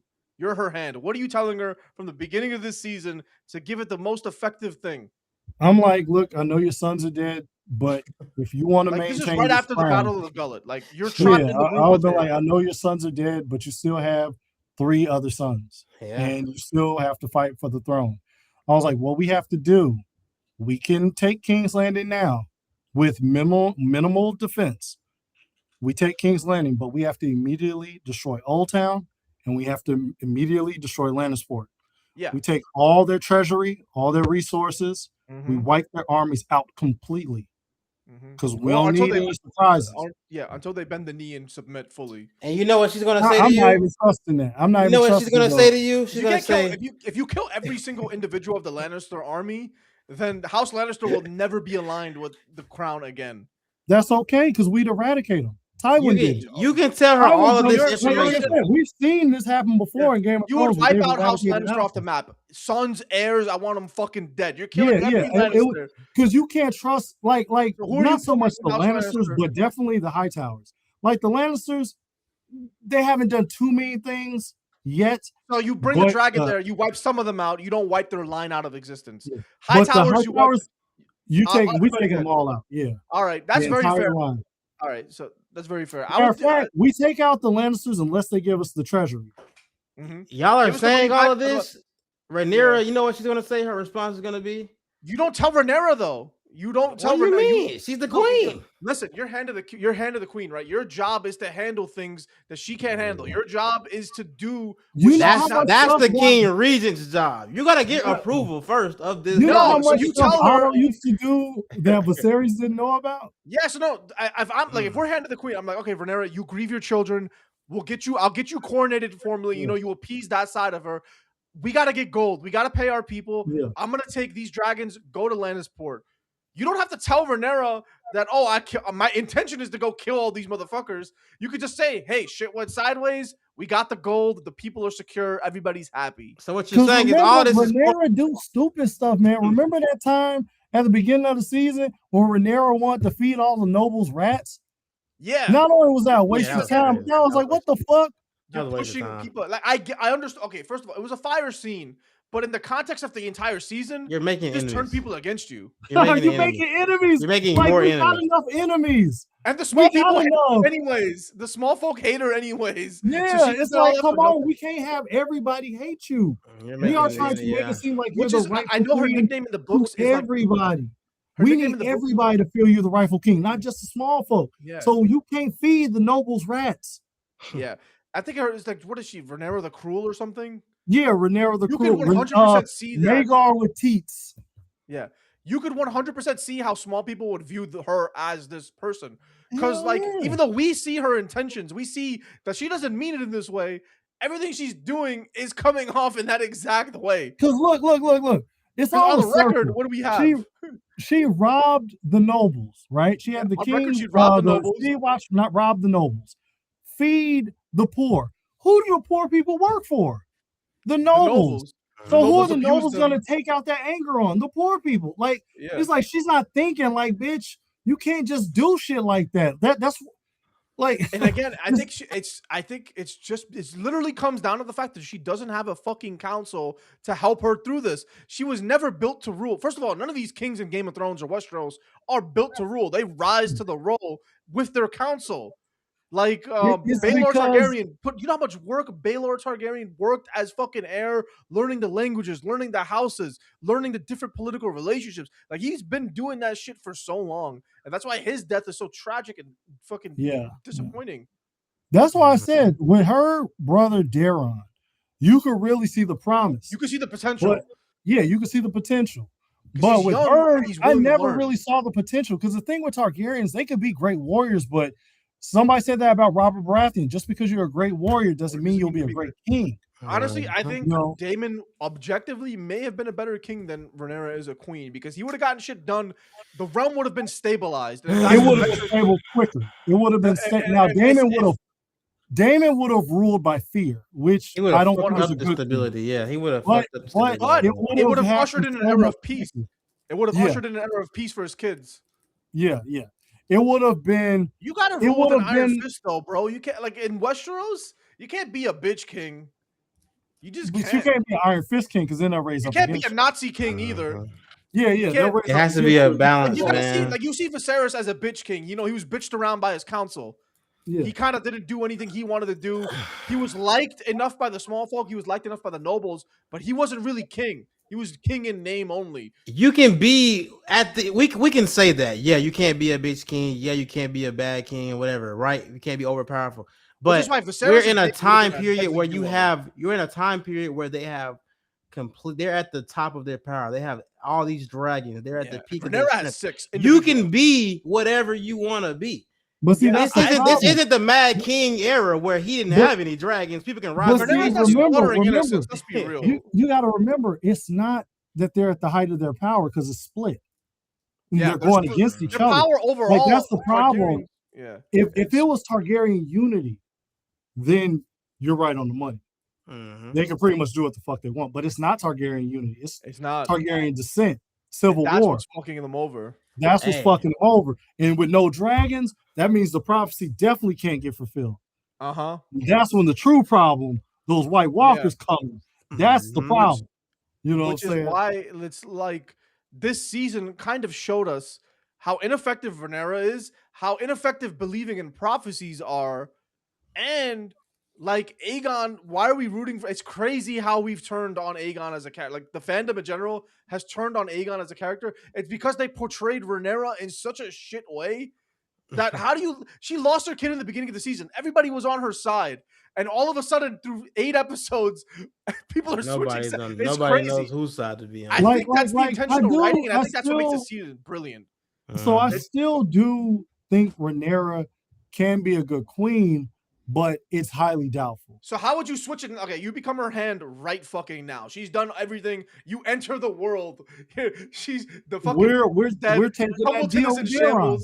Templeton is in shambles. We're taking that deal with Daron. You think like, look, we'll join the High Towers. We'll take the deal where we marry Daron to Rhaena. We let her and Rhaena get married. We seal the deal, and he becomes warden of Old Town. That's a great deal. And I rule the rest of the kingdoms. Then we join forces against Aemond and Aegon. Yeah, that's how it would be. So the original deal that they offered was Daron become king of that region, but with him becoming the lord of that area, what was it called? Warden. Yeah, the warden of that area. He's still under Rhaenyra. He's not a king. He's not a queen. He's still under Rhaenyra. Yeah, just like you still have power. Yeah, but you have power over that region, but you're still loyal to me, the crown, which is perfect because then the Stormlands, the Reach, all that shit is all against Aemond and Aegon. Yep. And Aemond and Aegon just have the Lannisters. They just have the Lannisters. Yeah, just have the Lannisters. And the Lannister main army is wiped. And the Westerlands is strategically a really great spot because there's mountains right in the front. You have the Navy at the back. You're protected on both fronts, but that don't matter when you have dragons. Yep. Yeah, like you got dragons. So the thing is, once we get Daron on our side, that does not have to be public knowledge yet. So that's we could have Old Town, the High Towers. Gwaine, Yeah. Gwaine, you can trust. Ormond has to die. Yeah, Ormond has to fucking Roddy has to ruin. Yeah, he's gonna die regardless. He would have to die, or this is after. Well, I mean, he's already dead because we're taking over right after the Battle of Tumbleton. We can let Gwaine be the house. Okay. So Gwaine, So Gwaine, I would feel like Gwaine is the only High Tower you can trust. Yeah, even after the battle, even after the shambles of Tumbleton and this loss, I think they would still want to take this deal. But they don't know him. That's the thing about this. Also, they don't really know. We're entering the world hypothetically, so yeah. But they don't know this guy. That's why I know it's like Damon not taking that deal. It's like, well, the thing is, Ormond defied the High Tower in charge to make that deal. That's how you could trust him. Because if Ormond found out that Gwaine did that, he would have Gwaine killed or Gwaine locked up. 100%. So Gwaine risked a lot to try to make that deal. So I would trust him in that moment. Like, okay, this dude's risking his life. That's because everybody was about to die anyway. Yeah. Because we could kill him, or he can go back across those gates and they'll kill him. So I would have been like, all right, maybe we could trust him. Maybe we could trust Daron. We set up an ambush for Aegon. Woke up. He was saying he fell asleep. Wait, what happened? He's right here. I told him, if you want to join, come on. We're still yapping. We still got a lot to go over because this season is like fucking 8 hours of television. There's so much. This is a long season. I mean, it was to me, I thought it was a good season, man. It was not peak, but it was definitely like I want to give it like an 8. I think House of the Dragon has failed to reach the level it reached in season 1, but season 2 was so disappointing that season 3, I lost all faith. But as soon as I watched the Battle of the Gullet. But again, these first 2 episodes were supposed to be the final 2 episodes of last season. So we would have hypothetically been left with like 6 shitty episodes. And I think that changes the view of this season. Yeah, no, because the Gullet, like I said, it set the tone. Because I think the first episode of the season would have been Daemon and Rhaenyra taking King's Landing, which would have been hype. That was a great episode. Yeah. And the next episode would have slowed down which was episode 4, when they're dealing with all the problems. Then episode 5 and 6 is like, what the fuck is happening? What is that? Why do I care about Alicent in the walls? Because like I hate Harrenhal scenes because they're like they're so ass. I'm just like, No, Harrenhal was definitely the weakest point of this season. Is Harrenhal? Yeah. Because why do we care about why is Aemon suddenly having this fucking ego death? Why is he? Is it just so that he can rejoin with Aegon and be united? Yeah, again just like Daemon. It seems like they have to go to Harrenhal to mellow the fuck out and then join their side again. Yeah, it's like it's very filler. It's like after Aemon went there and killed those the Strongs that were cool with Daemon, I was done with Harrenhal. I'm like, for no reason. Like what would they were literally gonna just switch to your side. So it's like, why'd you have to kill them? I mean, they were a bunch of pussies anyway. Like and they got a stab in on them, so and they got yeah. Shit, once you didn't kill my whole family. Matt, what's up? We can't hear you, buddy. We can't hear you. Sir Dunk. Oh, Sir Dunk has arrived. Hello. There we go. We're here, up, brother. What up, man? What up, Venture? Nice to meet you. What's good? What's good? Bro, pulled up 2 hours late. Hey, we made it. That's all that matters. Judge Dredd? Dunk the lunk. Yeah, I seen that. Oh, that's the Carl Urban Judge Dredd. Hey, damn right. Yeah, We might want to pause that. We might get copyrighted. Oh, my bad. Hey, it's Cersei. It's a great movie. Underrated as fuck. Carl Urban needs to be in Game of Thrones. I'm surprised he hasn't. Good fucking point, honestly. You know what? He used to do so much medieval because he was in Hercules, he was in Xena, Lord of the Rings. He was in Lord of Doom. Rings. He was in that one other movie. Riddick. He was Riddick. He was Scourge. Yeah, he was Bones in Star Trek. Yes, he was so good as Bones. He was good as Bones, yeah. All I got left is my bones. Yeah. Matt, you actually joined right in time, brother. Yeah. So, being a stoner like myself, Oh shit. who would you put? Give me 3 people that you would put in your dream blunt rotation or cigar rotation. In House of the Dragon. Dream blunt rotation in House of the Dragon. Dream blunt. Give me 3 characters. Alive or dead? Yeah, alive or dead. Doesn't matter.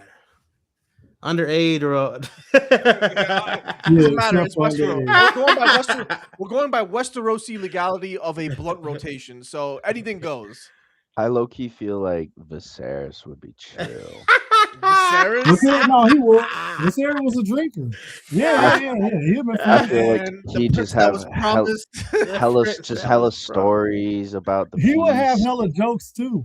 Because remember when Damon first came back? Yeah. And, Allison was like, "Oh, do you want to see the tapestries?" And he was like, "Would you like to see the tapestries?" And then could you imagine having the munchies with the King Viserys?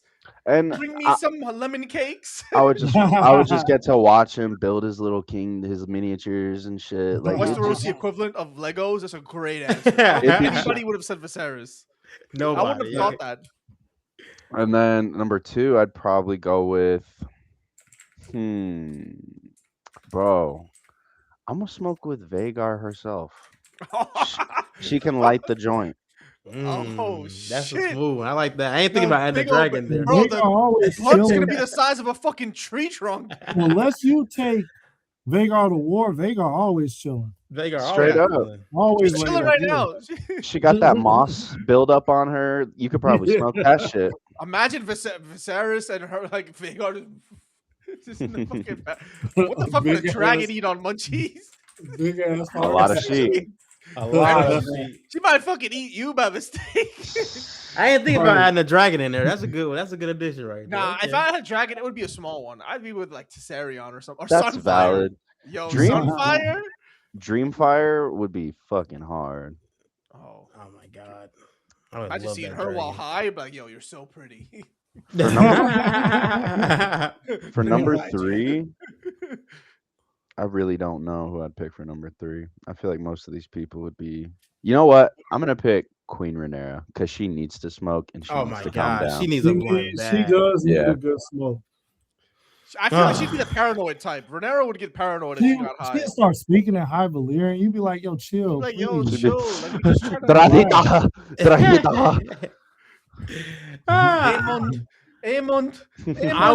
I would throw Helena in mine. Oh, Helena might be fun.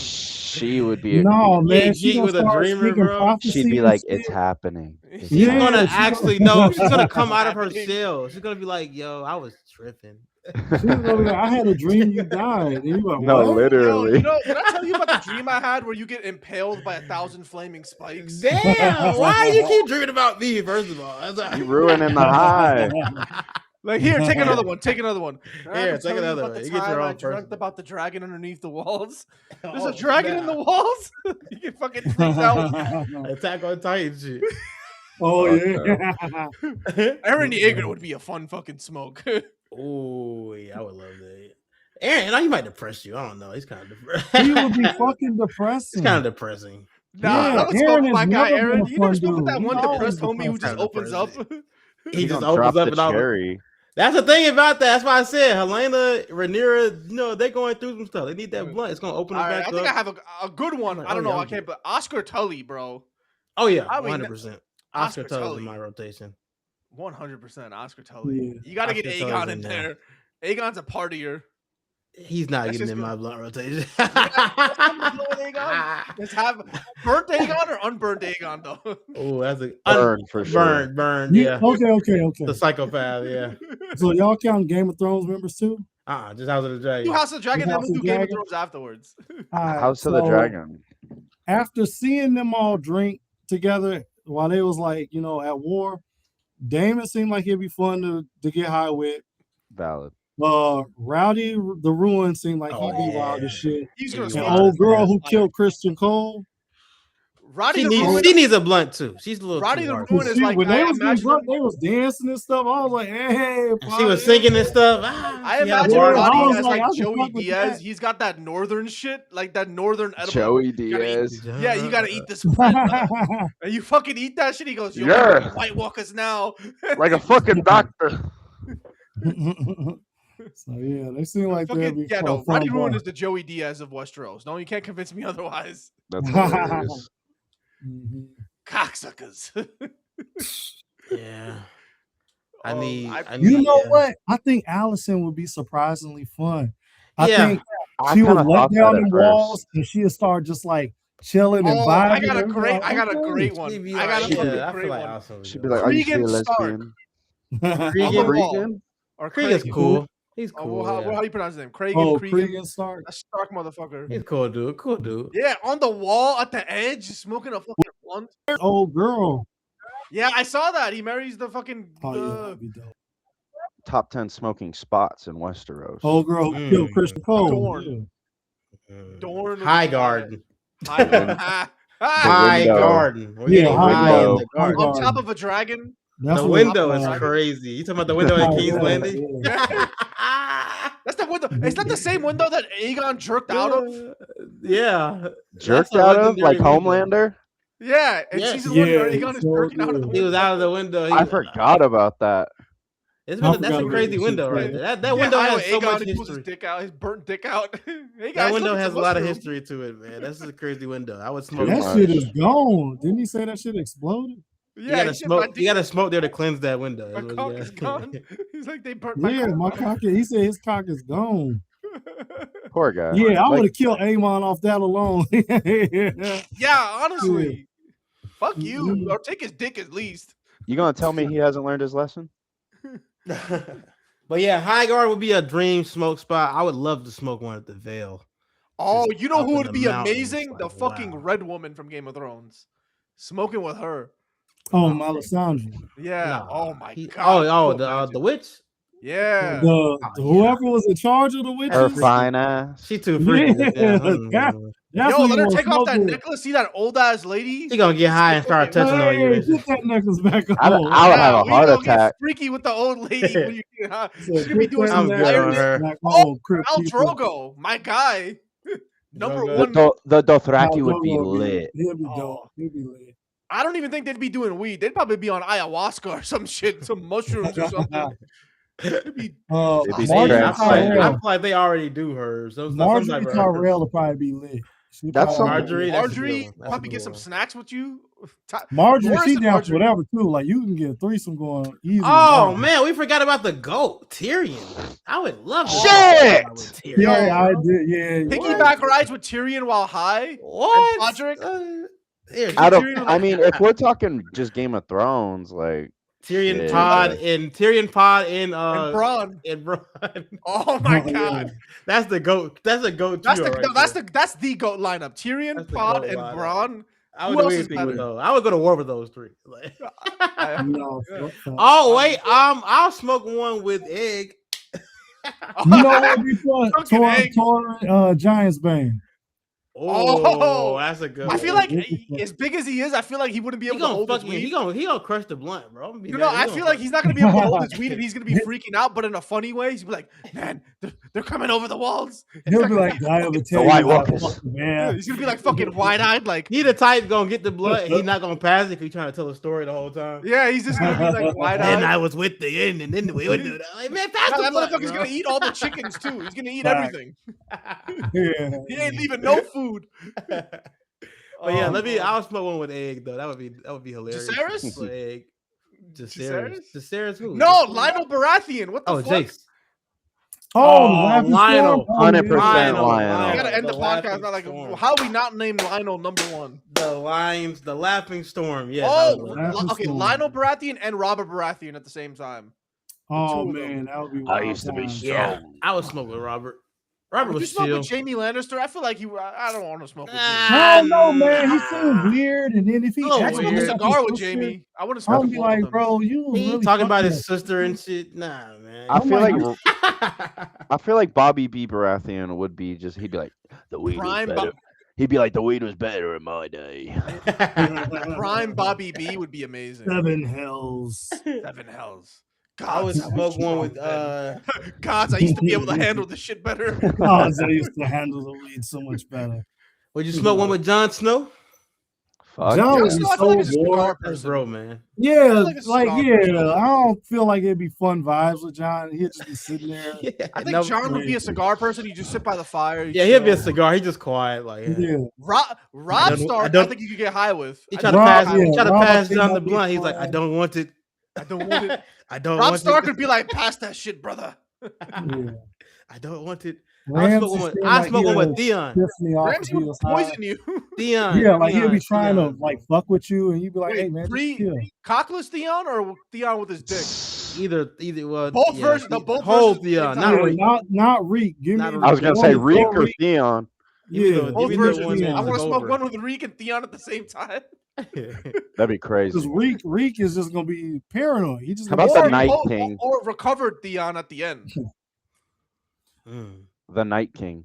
The Night King. That's hilarious. He's gonna freeze that blunt. Yeah, one touch.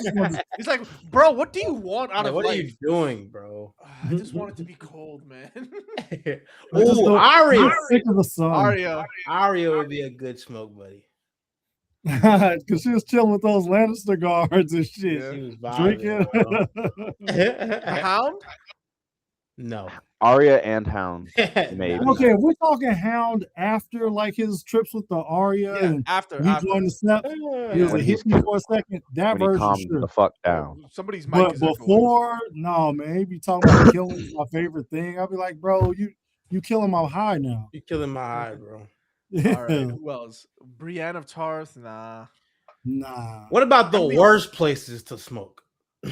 The North, the Wall. Yeah, the North would be the worst. The North as a whole, I would not. I also said the Wall is one of the best places to smoke because like sit off the edge for like 10-15 minutes. Be pretty cool. The sand snakes would probably be fun to smoke with. Oh, the three girls, all the because you know the one pulling her titties out. As soon as she getting you're right. You're right. And then she gonna give you that poison kiss. Yeah, I'm like, wait, is it gonna be on there? Hold on. Oberyn. Put that off. Oberyn, he's too freaky for me. You can smoke a cigar with him and a yeah, see, you gotta watch it because Oberyn might get high and then try to hit on you. Yeah, he's too freaky for me. Yeah, but that'd be he is a freaky dude. Pedro Pascal hitting on you, bro. You be flattered.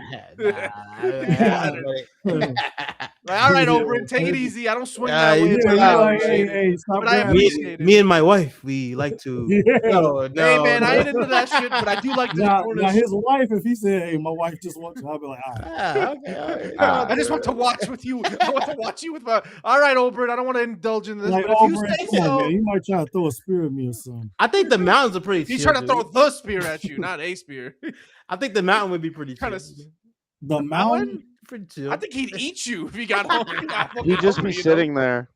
Yeah, like, he wouldn't even hit it. He'd just be like, "No thanks." Yeah, he'd just be looking crazy. No thanks. Oh, you know who? I think is that terrible? Him when he's mad, or is that just him always? I think that's just him. I mean, he got fucking awful to smoke with is fucking Sir, what's his name? The one that was with Daenerys. Jorah. Oh, yeah, Jorah would just be so fucking depressing. Daario Naharis will be fun. Dario would be lit. Yeah, but Sir Jorah, I might want to fucking kill him after that. He'd be so annoying. Yeah, I would not want to smoke with Varys either. Varys was just no. I would. Missandei would be fun to smoke. Oh with. Yeah, Missandei. Have fun. Grey Worm. Fuck yeah. Nah, before that one episode they got drunk, I would have been like, "Fuck Grey Worm." But after they got drunk and he was making jokes and stuff, he'd probably be fun. Honestly, all the Unsullied, you get to experience their first high with them. Oh, I would love to smoke one with Davos. Oh Davos. Davos. No, he'd be cool. He'd be like, Stannis would be the biggest buzzkill if he was high. Those dicks. He'll be like, "You didn't say that right." Yeah, Stannis would you didn't speak properly. Stannis would be a good cigar guy. Yeah. Smoking this blunt is inefficient. We should be plenty. Ned Stark too. He'd be a good cigar guy. Ned Stark would be a good. Ned Stark would definitely be a good cigar guy. I wonder why there's no smoking in Westeros. To be honest, there's no like. I thought about that when we started this conversation. I was like, why haven't we seen like weed? No pipes either, huh? Yeah, there might be pipes in Essos where like we see in season 1 with the. Well, we seen Corlys with a pipe, didn't we? Did we? Season 1. I feel like Westeros would invent cigars. I feel like that'd be a fancy thing that the fucking Andals would have brought over. They definitely have edible plants and shit. Dragon skin blunt wraps. I would hate to smoke. I wouldn't want to smoke with Peter Bailey. What do you think a dragon tastes like? Littlefinger be spending the whole time trying to scam you like a lizard. Because he wouldn't be actually smoking. Yeah, he wouldn't be smoking. He'd be pretending. Yeah, he trying to lace that shit and try to just rob you. He trying to swindle you the whole damn time. Yeah, the whole time. Let me get your land. Let me get your land. Let me get your land. Up. No, you're not getting your land. Let me get your land. Oh no, smoking does not exist in Westeros. That's crazy. I know. Like, what the? I'm looking it up too. What the fuck? That's crazy. Yeah, I never thought about it. Those motherfuckers are miserable all the time. Yeah, damn, nothing. What are they doing at Highgarden, huh? What's they got milk of the poppy and shit, but. Yo, let's go get some fucking. Let's get our pops off. Hell no! I bet they got poppy dependency. Dunk would probably be a really good smoke. Dunk would they be got the fun. nightshade. Yeah, Dunk would be hilarious. The nightshade make you live forever, but your lips gonna be purple. That weird shit. Weird I think. Okay, would you smoke one with Rhaenyra at the end of the season? After she gave that speech. She needs it. Like I said, I wouldn't have killed Daenerys right away. I think they handled that so badly. Like killing her right away. I wouldn't like he didn't have to kill her like immediately. Oh, and they were gonna be around each other again because she was gonna try to fuck him still. I hated that ending. Game of Thrones ending is just the worst. Yeah, I would not smoke with the writers of Game of Thrones. Yeah, no, Dan and Dave. That might have saved it. I would fight them. I about to say they might have saved it. They might have gave him some fucking thoughts toward the end of the right. Nah, they just wanted to cut their money and run. That's literally what it was. Like, as proven as it could be, that is why they ended the show the way they did. And now they're trying to just clean it up with all these prequels and whatnot. Yeah, and that's what they're not involved. It's like you told us all about this the song. So I made videos on this before of like a hypothetical season 9 of Game of Thrones could save the ending of season 8. And they get mixed reactions. So, like, one of the theories is with Drogon taking Daenerys to Essos, she gets resurrected by one of the Red Witches, and Daenerys is back. She has her dragon. She re-coordinates her efforts she grabs her armies back from the slave cities, or formerly slave cities, and she's once again contesting for the throne because Bran is on the throne. All the armies of Westeros are fucking destroyed, and Jon is north of the wall. So it's like, I don't even think Jon is going to have a fucking dragon, too. Yeah, so it's like there's gonna be no way that Jon doesn't have a dragon. It's gonna be like maybe their kids down the line, generations. Daenerys has a child or something, or another Targaryen heir, and then Jon has his kid who comes from the fucking north, and there's gonna be another battle of fire and ice. What are we gonna name it, John? Well, George R. R. Martin did write a book for Beyond the Wall. It's called The Ice Dragon. Yeah, so technically, since Jon is north, we never know. The Jon Snow show is apparently going to be atrocious because the Jon Snow spinoff. I was reading shit about it. I don't even know if I want to make a video on it because there was going to be a Jon Snow show. Yeah, like what the fuck? His adventures beyond the wall. It was literally the whole show was literally him just depressed about what happened in Game of Thrones. I mean, because technically, even though he did kill the Night King, remember the Night Queen still technically exists. So there's a Night Queen? I know, like what the fuck? This is new to me. So remember that old story about how the Night's Watch had a Lord Commander who was probably a Stark, and he ended up seeing a woman White Walker on the other side of the wall. Oh, and then so he goes. The White Walker threat is still existing. Yeah, so he has sex with her, and she ends up taking his soul. What? Wait, hold up. I know, he was just like, this is canon. Yeah, this is canon. Literally, he goes by the Night's King, but he's not the Night King like he's nighttime. He's King. Like Night's Watch King. Yeah, and that was his queen. It took this wildling to unite the Beyond the Wall, and then it took the Stark at Winterfell at the time called Brand the Breaker, and they team up and end up going to war against the Night's King. Wow. That I want that spinoff. Like you've sold me. HBO. Yeah, that's real. That's canon. Cut the check. Cut the fucking check, HBO. Holy shit, that sounds so crazy. Cool. What era is remember the whole Game thing was like it was like in the Age of Heroes. How did one man defeat the White Walker threat? Well, the theory is he didn't defeat it. He made a deal. Yeah, he made a deal. Crazy. Cold ass lips. The thing about White Walkers, that's they have what I'm to thinking grow about. up. It's gonna be cold. Like you could change a baby into a White Walker, but that baby still has to grow up. Yeah, so that's not funny to think about, like White Walker toddlers just like with their bellies out, just like waddling, going to school and shit. Yeah. I figured they would just magically get aged up into adults. The White Walkers are a race you should empathize with. Right, because like if in the book, like they're a whole civilization. Like it's not just like like that's zombies, sick, bro. It's like they do they talk? Yeah, like they have their own language. Wow, yeah, they have their ice language. It's can't understand. You know when they come on screen, just made them monsters, basically. You know when they come on screen and you hear that ice like cracking noise, that's them talking. Yeah, like George R. R. Martin describes it as like they're beautiful, but they're in their own way. It's almost similar to how you would look at an alien. Like, but so they imagine have their own clothes, they have magic. Yeah. Are you telling me these are sentient fucking beings? Not yeah, the White Walkers, not the animated dead, not the whites. Those are zombies. White Walkers. Yeah, the White Walkers are all sentient. Yo, imagine. All right, just came up with a spin-off idea based off of this. Imagine Jon Snow just continues his trek north, and he finds like this fucking White Walker civilization. They're just like walking around paying taxes, fucking clothes on. To your point, remember the White Walker that saw Sam. If they were mindless, he would have killed Sam. That's what I always come back to. I always come back to that scene immediately. So I've seen a lot of people say different things about that scene. It's not actually Sam right now. Like from our perspective, it looked like Sam looked up. The White Walker's right here. In reality, it's like Sam is looking in the general direction of the White Army, and the White Walker's looking at us at the camera. They're not actually next to each other. It's just like perspective. It's just the way they shot it. I think he still saw him though. Yeah, he was looking straight at him. Yeah, so he was. They never share. They don't share the screen together. It's like implied, or supposed to be that because like the whole point was that Sam got like overwhelmed by the whites, and like he was behind this rock, and they all like they didn't see him or something, or he just scurried away. But see, okay, this is what kills that right there. The whites were walking past Sam. We did see the whites walking past him. Yeah, so the one on the horse. He goes. They're animated dead.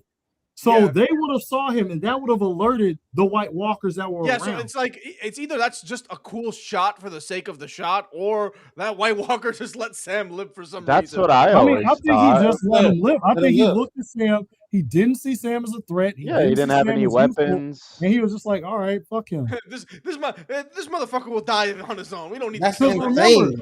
Another way you know they're sentient when it came to getting the baby.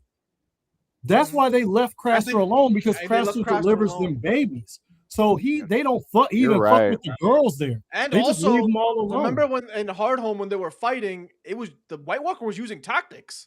No, when he was fighting John. Yeah. It reminds me of I Am Legend.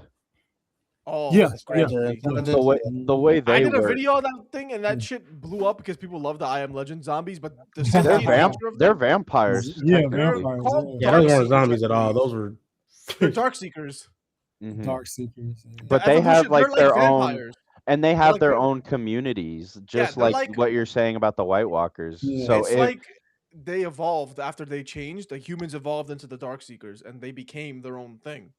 But like Jon Snow, if Jon Snow like pulled up on an Ice Walker civilization to find them normal, imagine like they know him as like the man who's genocided their people. As imagine the Night King was just the one dick, and then like all the Ice people hate him. He's like this motherfucker and his fucking army of zombies. You killed all of our men, all of our dads, all of our fucking brothers. Because another thing to your point, when they were fighting. And John used the Valyrian steel sword to block. That White Walker was shocked. He didn't like. He was. He was. Oh shit! Yeah, they feel, and that's independent of the Night King. It's independent of the Night King. It's not like the Night King shocked. Therefore, the Whites are like dependent on the Night King and the White Walkers. But that's interesting, dude. Damn, is this in the Game of Thrones book or is this a separate book? No, this is in the book. Oh, it's the when they talk about the that is so. I think it's called the Night Fort. I think it's called the Night Fort. The Night Fort is the castle on the wall where this all took place. So, do you think House of the Dragon season 4 is going to touch on anything like with the Night King again? Or hell no. Nah, not what old girl did. If she was alive, maybe one of her premonitions. But with her being dead, I don't think they're ever going to show. So we started this. So hypothetically, if Daenerys somehow gets resurrected, right? What if she's the Night Queen? What if they adapt her into being the Night Queen? That'd be cool. Well, she would have to get resurrected by somebody with the faceless god, or the Werewood Network. Those gods. Yeah, but which is the seven? Which Drogon took her. So we know Drogon took her to like Volantis in that area. What if that's a whole different god. So what if now they do resurrect people? Yeah, so what if the Red Priestesses say we cannot resurrect her, and like Drogon is like, oh, okay, like he understands. I'm gonna find someone who will. And he flies to the north with Daenerys. I would hate that because they would definitely try to kill Drogon and resurrect him. Maybe she just like they would resurrect Daenerys, but she would Daenerys kills Drogon. Oh, that would be so heartbreaking, but I'm kind of into it. I know that's why it would be good because it would be. I'm kind of into it. They would be kind of too OP because who would be able to stand toe to toe? She would have, but their weakness is fucking. Their weakness is so pussy. It's like kryptonite. The only being that could take on a dragon is those motherfuckers in Valyria that we don't know about. I really wish we could see like Valyria in its prime. I don't know what narrative you would tell about Valyria in its prime, though. Well, we do know this. We do know, like Daenerys the Dreamer's daughter. She got on Balerion the Black Dread and thought she can control him. She couldn't, but he flew back to old Valyria. When he got back, when he got back like a week later, all they know is that she was super burning hot. So they put her body into an ice bath, and then she instantly died, and all these Wyrens with faces start popping out of her body. Then when you see Balerion the Black Dread, he's got scars on his body, which means he ran into some creature that fucked him up.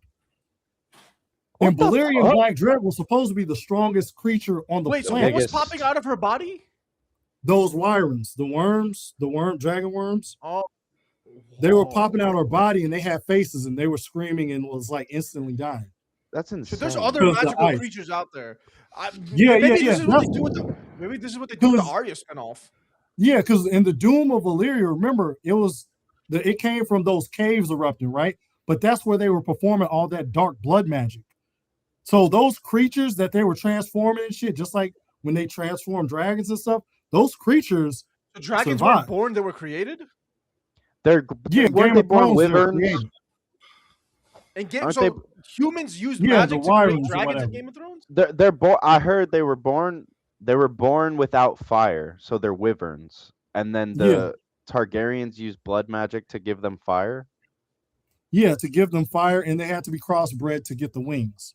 Wow. There you go. So they were like lizards that couldn't fly, and then they crossbred them to make flying lizards, and then they did blood magic to give them fire. Yeah. They created this whole species. That is literally genetic and scientific That's why manipulation. Valyrians only had. If you think about it, Valyrians were the only ones who had access to dragons. It's reminding me of Krypton and how That's Krypton exactly got what destroyed. said at the beginning. It's the complete thing. The fall of Krypton. Damn, so all that magic and science, that's science now. Crossbreeding is like advanced science. Yeah, it's alchemy and magic. That is crazy. So Valyrians had that shit, and all that knowledge was lost. Because remember, the Targaryens were like the lowest of the 12 families. Literally. Yeah. So they had the more powerful they had the families, fruits of the labor of the previous generations, but they didn't know how to do this shit. Right. No, they didn't know how to do it themselves. Damn. But the one unique thing about the Targaryens were they had dreamers. So when they have dreamers in their family, those dreamers could see the future. That's when Daenerys the dreamer saw the doom. And she was like, we gotta get the fuck out of here, because in 100 years it's gonna blow up. Did somebody magically make them dreamers, or were they just born with that magic? I think you have to be born. I'm pretty sure only Targaryens are dreamers, right? Yeah, it's hereditary, I believe. Yeah, I know it's hereditary. So what makes the Targaryens so special that they would have this magic? That's the interesting thing. If they were it's weird, because I was under the impression, before I really read the books, I was under the impression that most of the Targaryens could withstand fire, but that's unique to Daenerys. That's a show only thing, yeah. Yeah. Well, Daenerys can't be burned in the book either. Oh, really? I thought that was a show only thing. That the book. Yeah, Daenerys, or they never had her get burned. But I feel like that's such a big fucking thing that they just. Yeah, fireproof Targaryen. Would they shoot off fire? I feel like it makes sense. Connected fire, fire relation. But Daenerys, she's the only one that can't be burned. She should be living in Daenerys also kind of she had one fire. dream sequence in season 2 when she gets taken in by those warlocks. Yeah, Karth. That's her only dream Karth, sequence. Yeah. Mm-hmm. So, but see, we don't see. She could be a dreamer, or that could have been part of the magic that was there. Bran Stark, wasn't he? He also saw it. It was called the Green Seer. So Bran is a green seer, so that's a little different from that a other dreamer. kid was a green seer. He could also see the future. So is that related to the Targaryen dreamers? I don't think it's the same magic. I think it's similar, but I don't think it's the same. When we were talking about Matt, we were talking about which god is real in Westeros. So we know that the Lord of Light is real. His magic is real. We also know that the many-faced god is real. His magic is real in some regards. But like, which is the main magical entity of Westeros and like the whole Game of Thrones world? Well, the thing is, I don't think there's a main. There's no main versus the Essos gods. It's I don't think it's a main one. I think it's multiple beings. Yeah, but what if it's multiple things for the same deity? Like, what if the many-faced god and the Lord of Light are the same god? Who's the one in the tree? Who are the faces in the trees? That's the werewood gods. Those are the old gods. I feel like that's probably the most powerful. That's the green seers, but they're like most of the trees were cut down in Westeros, down in the south. So there's not really any werewood trees. So like they lost a lot of their magical connection down south. That's why the Isle of Faces in House of the Dragon, where they saw the green man, is such a magically potent thing. That's where Alice probably trying to resurrect her kid or whatever. I mean, so it's you could, of course we don't know for sure, but you could think of it as maybe the same network. I think they're separate, but when you really flesh it out, you think of Jon Snow, right? Yeah. So Jon Snow was clearly a champion, you would think of the old gods. But then he was resurrected by a red witch. But then he secretly was a Targaryen. So now it's like, okay, were all of these gods letting these things happen with Jon Snow because they're all connected? Because him being able to warg into his wolf, he might be the fusion of an old god. He's the Avatar. I'm telling you. That was promised. So the warging stuff. What religion or what is the that's warging? Old god shit. That's old god stuff. Because remember, multiple stars. What if it's the same? Like again, it could be the same god, just a different name. Different name, different channel. Different name over time. They just lost. But the thing is, okay. So but the Lord of Light is a fire god, and it might not be. It's probably not because Melisandre would actually talk to the Lord of Light. Yeah, that's facts too. Remember, they would talk to the fire. But see, it's all vision based. So okay, so like the Lord of Light gives visions through fires. The old gods give visions through green sight. The fucking Daenerys, the Targaryen gods, we don't know what the fuck, why they get visions, but assuming it's from some other deity. So there's 3 visions. There's different types of them. This is like George R. I mean, it could be like the Greek pantheon almost, or the Egyptian pantheon. I want to know more about. Like, I find that's the most fascinating shit to me about what. See, George R. Martin, he doesn't like. Remember, when it comes to prophecy and when it comes to God, he likes to always throw that wrench in there, where it's like he'll try to throw something in there to make it seem like they never existed. It never happened. Like this was just you believe in that. Yeah, like the when Daenerys came back with the dragons, they all saw the fucking red comet in the sky, and everybody was talking about this means your brother is gonna win a great victory. This means that red comet was in the vision though. Yeah, and the old girl said it could be magically related. Remember, this is old gods. This was the wildling girl that said that means dragons. Dragons, yeah. And that's a whole other set of gods. So it's like how did they even know about the dragons in the north before the Targaryens even fucking came? And remember this, isn't there a story that the moon is a dragon egg? Yeah. Yo, I would put it past that the moon and the sun were like lovers or something. All right, but we've been going for 2 hours and 40 minutes. This is crazy. I could keep going about this shit. This is all like Game of Thrones got so much lore, man. I mean, just imagine we got 3 shows. Yeah, he almost makes you want to read the books. Books. Yeah, man. When the first Game of Thrones show ended, before we got any spinoffs, man, I was finding out any book that existed. I got into Game of Thrones at season 6, so I binged 1 through 6, and then I had to wait. Like season 6 had just ended, so I waited for season 7 and waited for season 8. So I was there with the long wait. Let me ask you this, Venture Bros. Based on what you know from the book lore, what series or what spinoff are you most excited for? Based on the ones that hasn't aired before? Hasn't aired. The ones that have been announced. Their production or whatever. I can't lie. It would probably be Aegon's Conquest or Robert's Rebellion. Okay, so I made a video about Aegon the Conqueror, and I said I'm not the first one. By the way, I'm not the first one to cast Henry Cavill as Aegon the Conqueror, but I said Henry Cavill as Aegon Conqueror sounds cool. As a book reader, do you like Aegon? Do you like Henry Cavill as Aegon? Also, considering that they never cast, he was built for that fucking role, bro. Wow. When you put that meme, I was like, he was built for he was completely built for Aegon. Would you rather have him as now Aegon he might be getting too old. He might be getting too old because Aegon did conquer when he was pretty young. 27, as all the comments are telling me. 27. I get it. Yeah, so Henry Cavill getting about 38, something like that. Yeah, but like the kids in House of the Dragon are supposed to be like 16 and they're played by like 25-year-olds. So it's like true. Makeup also they have okay, so let's say they start making it with Henry Cavill now. By the time they hit a season 2, he'll be over 40. Oh, it's gonna be a movie. It's a movie. Oh, for real? Oh, okay, okay. If they go movie route, then he's built for it. You need a Cavill character to carry the franchise. You could have Cavill be Aegon the Conqueror. Can he carry a franchise? Sydney Sweeney be like one of the sisters. That's gonna be his first like big movie. In a Samara Weaving as I've seen a lot of you could have a powerhouse because they never hit the movies with Game of Thrones. That shit would be crazy. That would probably crack a billion. Would you rather have him be Aegon the Conqueror or in a Blackfire spinoff be Daemon Blackfire? Be Daemon Blackfire. Oh, I want. That's what I want. Get a younger motherfucker to play Aegon. Because honestly, I want him in episodes. I don't want just 2 hours of Henry Cavill. I want like Henry Cavill. I feel like he's used as a hero so much. I want to see him as a villain. He would be, but the thing is Damon Blackfire even a villain? He was like he was great in Mission Impossible. He was cool, yeah. He was that dude, yeah. He was great. You can have him that, or you can have him bitter still. That would be great. All right. So this has been a great episode, honestly. Matt, thank you for joining us. Sorry I joined late. No, it's all right. You're going right on time, brother. Your episode last week is getting such great comments and stuff. We love to see it.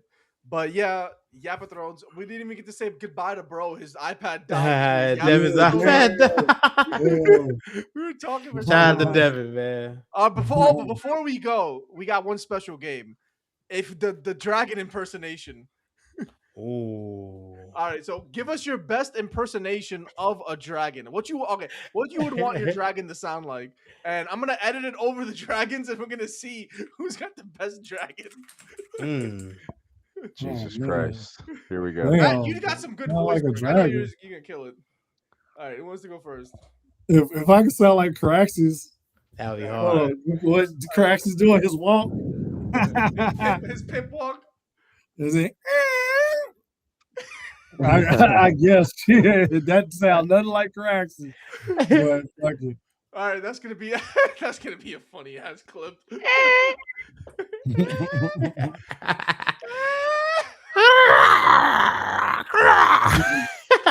I know. I'm gonna be fucking.